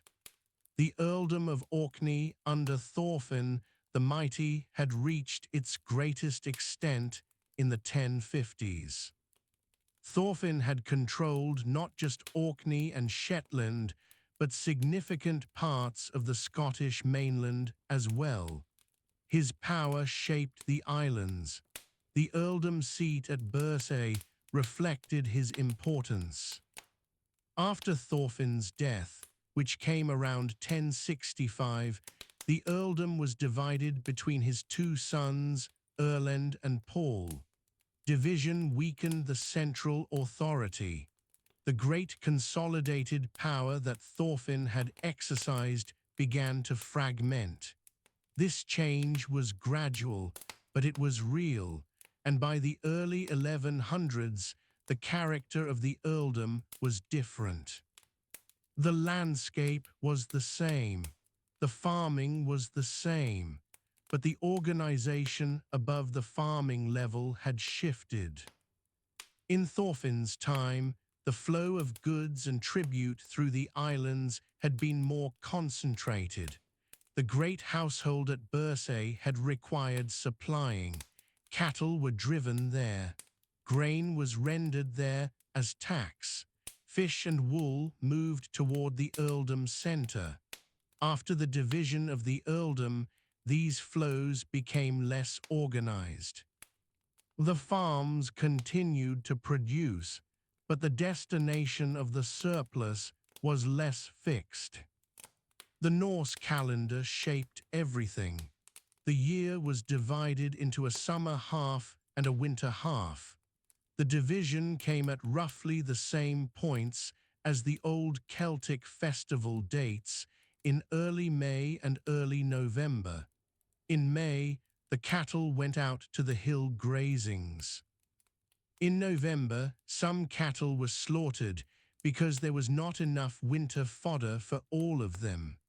The meat was salted or dried. The decision about which animals to kill was a practical one made at household level on every farm. The seabirds were a constant presence. Gannets passed over the islands on passage. Fulmars nested on the cliff faces. Puffins nested in burrows on the headlands in summer and were gone by August. Great skuas, which the Norse called bonksies, nested on the moorland and defended their nesting sites aggressively. Their presence had been part of the Orcadian summer for as long as anyone had lived there. The skuas took fish from other birds in the air. They were not hunted much. They were simply part of the place. Seals hauled out on the skerries and the flat rocks below the cliffs. Grey seals were the more common of the two species. They bred on remote beaches in autumn. Their pups were born with white coats.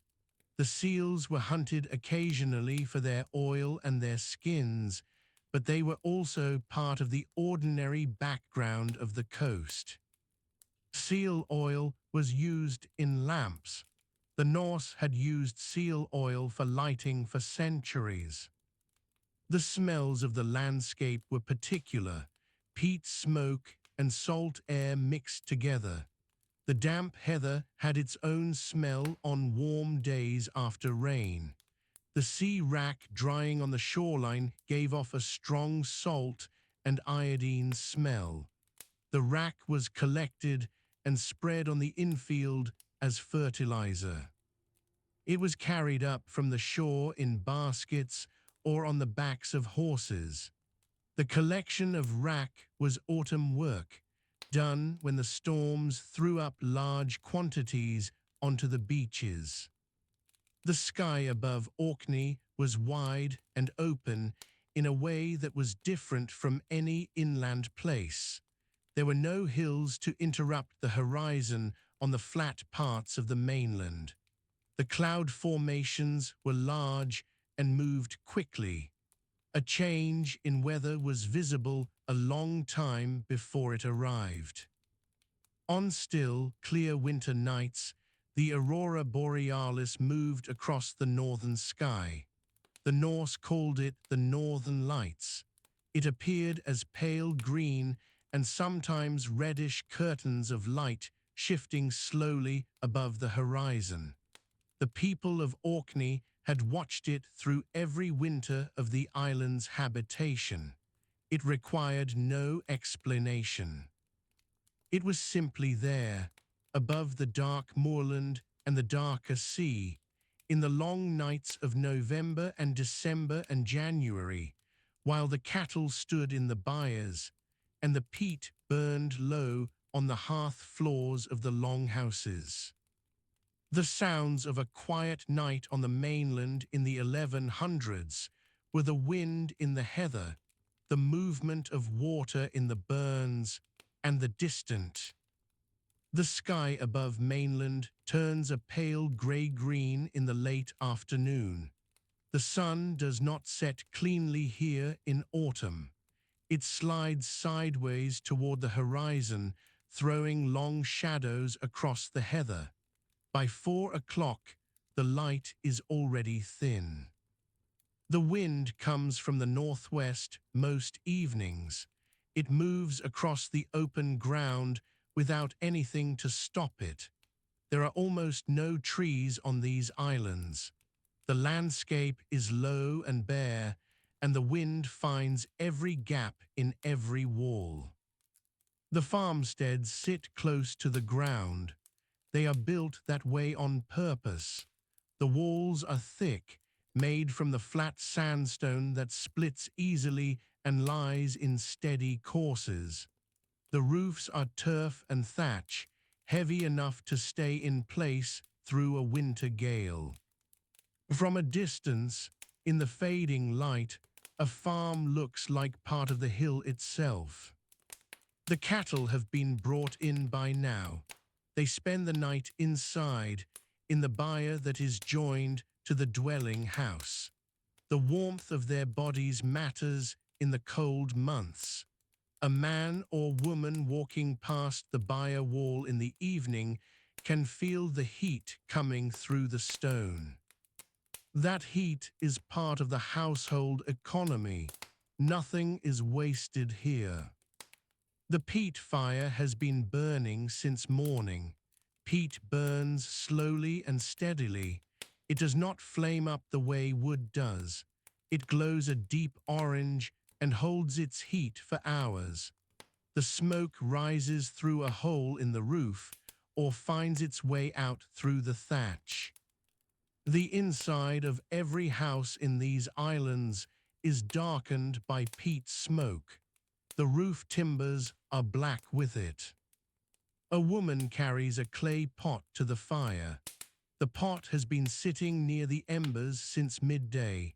Inside it is a broth made from dried fish, barley, and the small onions grown in the enclosed plots beside the house. The barley came from the fields harvested in August. The fish was split and dried in the summer wind.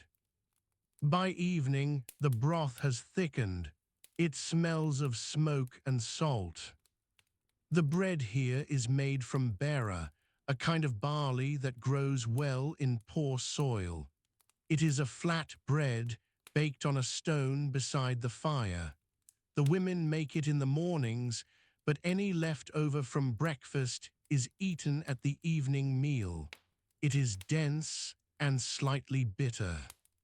It fills the stomach, and that is its purpose. There is sometimes butter.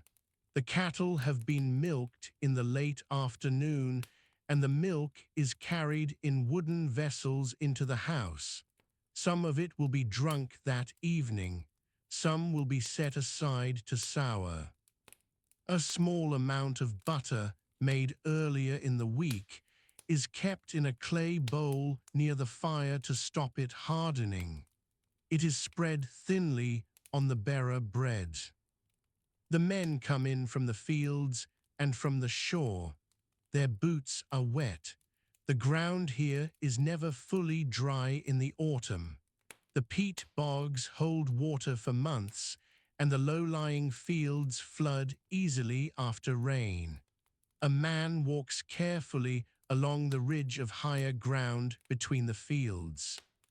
He has been doing it since he was a boy. He knows every path without thinking about it. He takes off his outer cloak near the door. It is made from thick woolen cloth, natural brown and grey, fulled to repel the rain. Underneath, he wears a woolen tunic that comes to the knee. His legs are wrapped in strips of cloth. His boots are made from cattle hide, roughly cut and stitched with sinew. They will be set near the fire tonight to dry before morning. The men who work the boats have come in earlier. The small fishing boats used on these waters are clinker-built, with overlapping planks of driftwood or imported timber. They are light enough to be dragged up the beach by 2 men. By dusk, the boats are pulled well above the tide line and turned over or stored in stone-walled nousts along the shore. The nets are spread on the grass to dry. The catch today was small, a few dozen saithe, the coal fish that run close to the rocks in autumn. They were gutted on the shore and carried home. Some will be eaten fresh tonight, pan-fried on a flat iron over the fire. The rest will be split and hung on wooden racks outside the house to dry in the cold air. By tomorrow morning, they will already have begun to stiffen. The light outside is almost gone. The sky in the west holds a strip of dark yellow for a while after the sun has dropped. Then that fades too. The stars come out one by one over the open water. The sea at Scarpa Flow is very still on calm evenings. It reflects the sky almost perfectly. From the high ground above the shore, a person can stand and watch the stars appear in the water below as well as above. There is no sound except the wind and the occasional cry of a curlew crossing the moor. Inside the farmhouse, the fire is the only light. A tallow lamp may be lit, a simple clay dish with a wick of dried moss or rushes. It gives a small, warm circle of light and produces a thin line of smoke. It is enough to see by for close work. Men sharpen tools in the firelight. Women spin wool onto a drop spindle, pulling the fibers down in a steady rhythm. The spindle turns slowly in the warm air. The children are fed first. They sit near the fire with their bowls. The broth is ladled out with a bone or wooden spoon. There are no ceramic plates in most households. Food is eaten from wooden bowls, shallow and smooth from long use. The children eat quickly and do not speak much at table. They are tired. They have been working since the early morning alongside the adults, carrying, watching animals, gathering fuel. The conversation of the adults is quiet and practical. What needs doing tomorrow? Whether the weather will hold? The condition of the stored grain? These are not idle discussions. They are the serious business of a household that depends entirely on what it has produced and stored. A bad winter, a failed crop, a sick animal, any of these things can mean real hunger by February. Norse is spoken in these islands in the 1100s. The dialect here is close to Old Norse, brought by Scandinavian settlers 3 centuries earlier. The Earls of Orkney are Norse. The place names are Norse. The words for the fields and the sea and the tools are all Norse. A person from Bergen or Trondheim could arrive on these shores and understand much of what is being said. The Earldom of Orkney in this period is a significant political power. Magnus Erlendsson, who will later be known as Saint Magnus, was killed in 1117 on the island of Egilsay. His cathedral, begun in Kirkwall around 1137, is still being built during this period. The stone for it comes from the local red and yellow sandstone. Masons from the south work on it by day. By evening, they too return to their lodgings and eat beside a fire. Kirkwall itself is a small settlement in the 12th century. The name comes from the Old Norse Kirkjuvaga, meaning church bay. There is a harbour there and a cluster of wooden and stone buildings along the waterfront. Ships arrive from Norway, from the Scottish mainland, from the Northern Isles trade routes. Merchants, churchmen, and sailors pass through. But on most evenings, the town is quiet. The harbour is still. The trading is done for the day.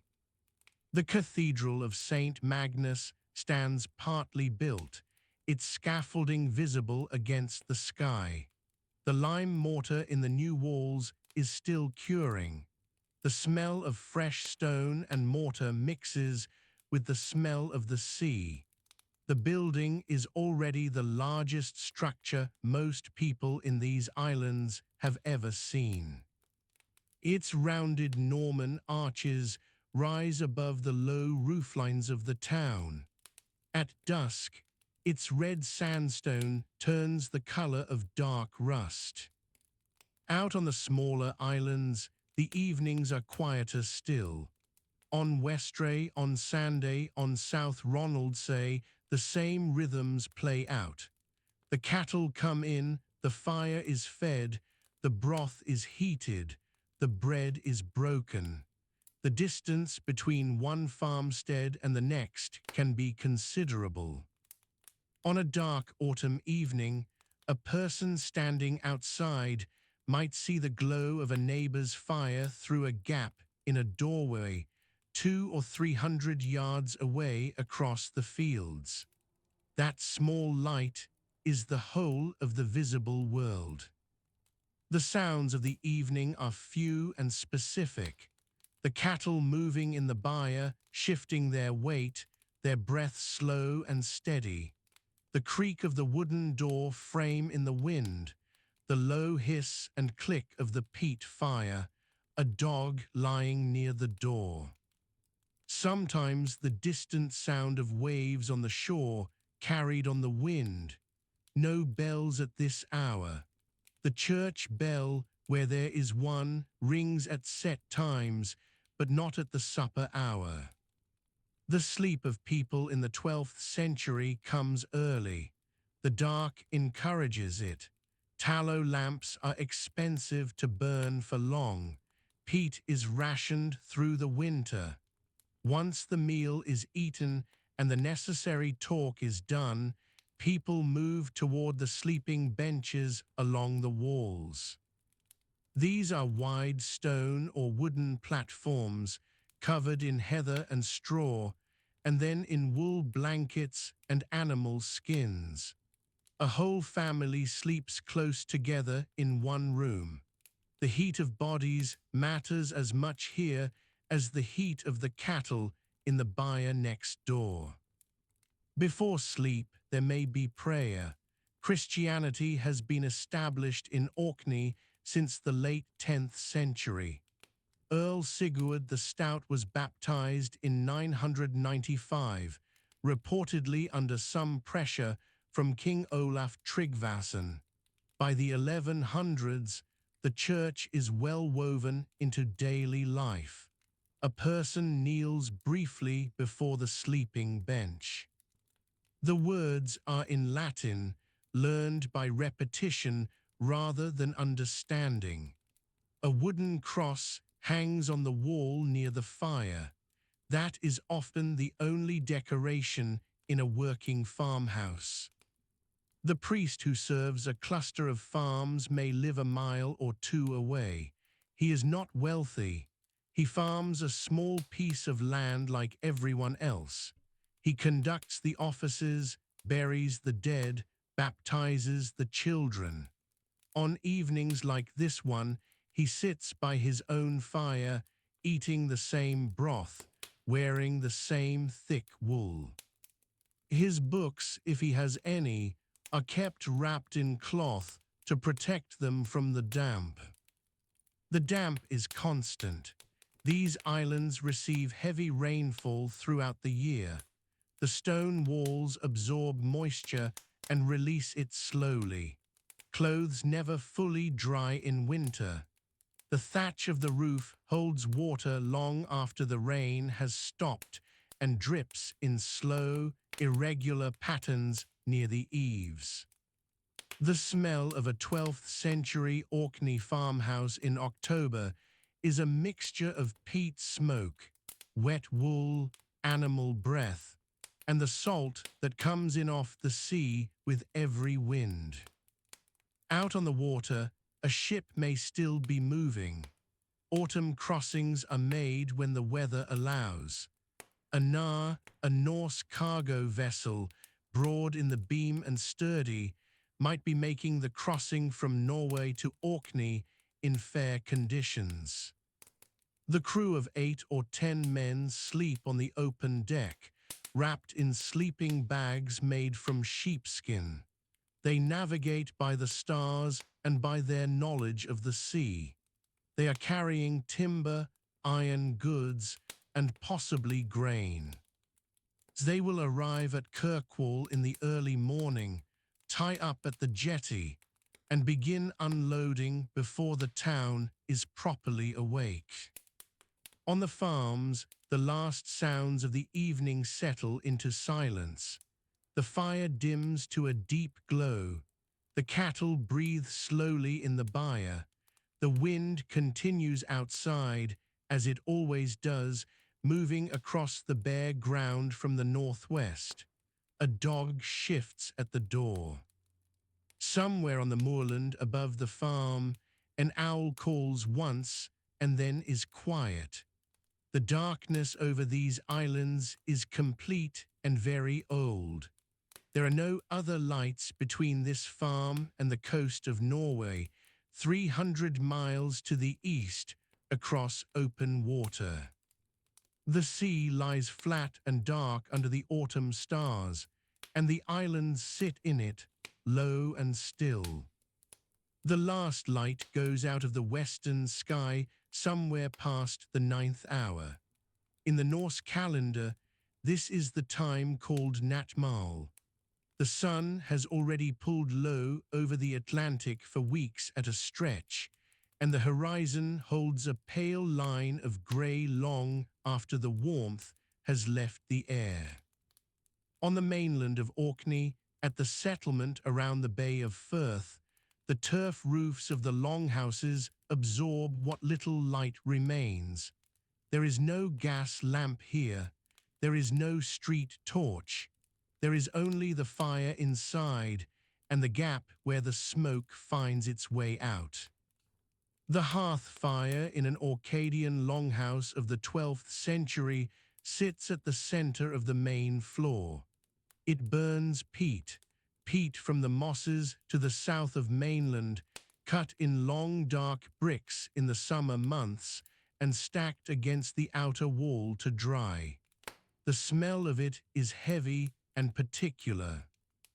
It does not smell like wood smoke. It is older and earthier than that, and it settles into the wool of every garment in the building. By night, the fire is banked low, fed slowly, kept alive rather than blazing. The walls of these buildings are thick, stone at the base, sometimes 1.5 meters through, with turf laid above. The floor is flagstone, the same grey Orkney stone that lies in flat sheets just below the soil almost everywhere on the island. The interior of a prosperous household in this period might have a central nave and 2 side aisles, separated by timber posts. The animals are kept in the lower end. Cattle, mostly. Sometimes a few sheep brought in against the worst of the autumn storms. The cattle shift and settle through the night. You can hear them from the sleeping end of the house, a low movement, the breath of large animals in an enclosed space. The floor of the byre end is lower than the main floor, dug down so that the warmth of the animals rises toward the living quarters. This is not an accident. The Norse settlers who came to Orkney from Norway from around the late 8th century brought this building form with them. By the 1100s, it has been on the island for 300 years. Outside, after dark, the wind moves across the landscape without interruption. Orkney has almost no trees. There were never many, and by this century, the Norse settlers had used what timber there was for boat building, for roof beams, for fuel in hard winters. The wind comes in from the southwest most nights, low and persistent. It flattens the long grass on the hilltops and pushes across the lochs and makes a sound along the dry stone walls that is somewhere between a hiss and a moan. In the settlements, that sound is constant. The people here have lived inside it all their lives. The Bay of Firth lies quiet. There are a few small vessels pulled up onto the shingle. These are not longships. Those belong to the Earls and to raiding parties and to the saga history of the previous 2 centuries. The boats drawn up at the waterline in 1100 are working boats, fairings and smaller craft, clinker-built in the Norse tradition, with overlapping planks of imported timber, pine or oak brought from Norway or from the Caithness coast. The men who own them have been out since before dawn. They are already asleep. The Norse Earls of Orkney in the 12th century hold a substantial position. Earl Håkon Paulson died in 1122, and the earldom passed through a period of contested rule. By the middle of the century, Harold Madadsson holds authority over both Orkney and Caithness. His seat of power is at Kirkwall, which by this period is already becoming the dominant settlement on mainland. The Cathedral of St. Magnus is under construction at Kirkwall from 1137. Its red and yellow sandstone, cut from the quarries at the head of Holland on the eastern side of the island, rises slowly above the low surrounding buildings. At night, the building site is still. The workers are gone. The scaffolding of timber poles stands dark against the sky. The town around the cathedral is small. Kirkwall in the 1100s has perhaps a few hundred inhabitants. The streets, if you can call them that, are unpaved.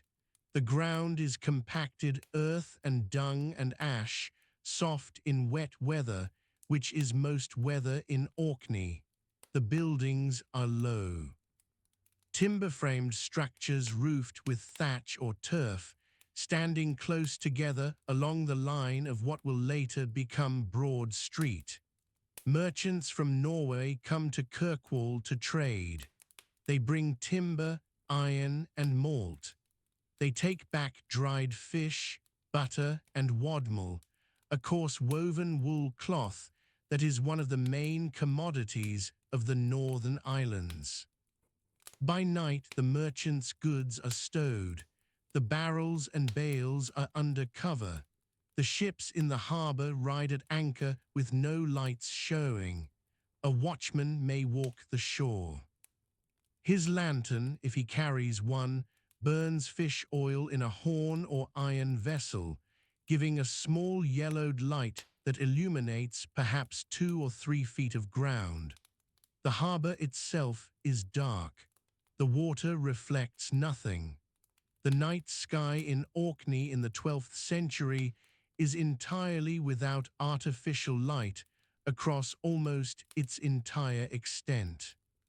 On a clear night, the stars are bright enough to cast a faint shadow. The monastic community at Einhillo lies on the small island of that name in the Rousay Sound. The island is low and exposed. The sound between it and the mainland shore is narrow, but fast-flowing, dangerous to cross at the wrong state of the tide. The monks here follow the Benedictine rule, though the precise affiliation of Einhillo in the 12th century is not entirely settled in the record. They would have kept the canonical hours: matins at midnight or just before, lauds at dawn. Between those offices, the island is almost completely silent. The wind, the tide, the occasional cry of a seabird. Nothing else. The diet in Orkney at this time is built on fish and grain. The grain is here called bera, a form of barley, the only cereal robust enough to ripen this far north. It is ground in hand querns, small round stone mills, and made into a flatbread baked on a stone beside the fire. There is dried and salted fish, cod and saithe mostly, taken from the waters to the north and west. There is butter, churned and preserved under water or in the peat bogs. There is skyr, a thick curdled dairy product eaten with dried berries in the summer months. By winter, the diet narrows. The women of the household are up before the fire is fully lit in the morning, but in the late evening they are the last to settle. Clothworking goes on by firelight. The Orkney wool is coarse and strong. It comes from the Norse short-tailed sheep that graze the rough pastures of the islands. The fleece is plucked rather than shorn, pulled free by hand in early summer. It is spun on a drop spindle, a weighted stick that the spinner turns against her thigh as she walks or sits. The whorls of these spindles, turned from the local sandstone, are found in great numbers across the archaeological sites of the Northern Isles. The children are asleep on the sleeping benches along the wall. These benches are built from stone or timber, raised perhaps 40 centimeters above the floor level, and covered with heather or dried grass, and then with sheepskin or wadmal blankets. The benches run along both side walls of the house. In a family of moderate means, 4 or 5 people might sleep on each bench side by side, close together for warmth. The fire at the center of the floor is perhaps 3 meters away. The peat smoke rises slowly and finds the gap in the roof above. The dogs lie near the fire. These are working animals. They are used for herding, for running down small game on the moorland, and possibly for warning against strangers. They are not large. The bones recovered from Norse period sites in Orkney suggest animals roughly the size of a modern collie or slightly smaller. At night they are inside, curled on the warm side of the hearthstones. They lift their heads at the sound of the wind when it shifts direction. Then they put their heads down again. On the higher ground above the Bay of Firth, the moorland stretches west. It is boggy in the low places, with standing water among the heather. The curlew calls from somewhere on the hill, even at night in certain seasons. The sound carries a long distance in still air. Nearer to the farmsteads, the geese that scratch around the middens during the day have settled into whatever shelter they can find. Middens, the refuse heaps beside the buildings, are large in Norse Orkney. They hold broken pottery, fish bones, animal bones, ash, and the general waste of a busy household. By the 1100s, some of these middens have been accumulating for generations. The tidal edge of the Vos and inlets is its own world at night. The seals haul out on the flat rocks below the high water line. In the Norse tradition of Orkney, the seal is both a practical resource and a creature with a complex place in the stories people tell. Seal fat is burned for oil. The skin is used for rope and for water vessels. But the seal also exists in the folklore that surrounds these communities, the belief in selkikin, in human souls inhabiting the grey bodies in the water. None of this is Christian doctrine. By the 12th century, Orkney has been formally Christian for about 150 years, since Earl Sigurd the Stout reportedly accepted baptism around the year 995. But the older beliefs sit close beneath the surface. The priest at the small timber church at Bursay is 3 miles away. The seals on the rocks are immediately present. Bursay, on the northwestern tip of mainland, is one of the oldest centres of Norse power in Orkney.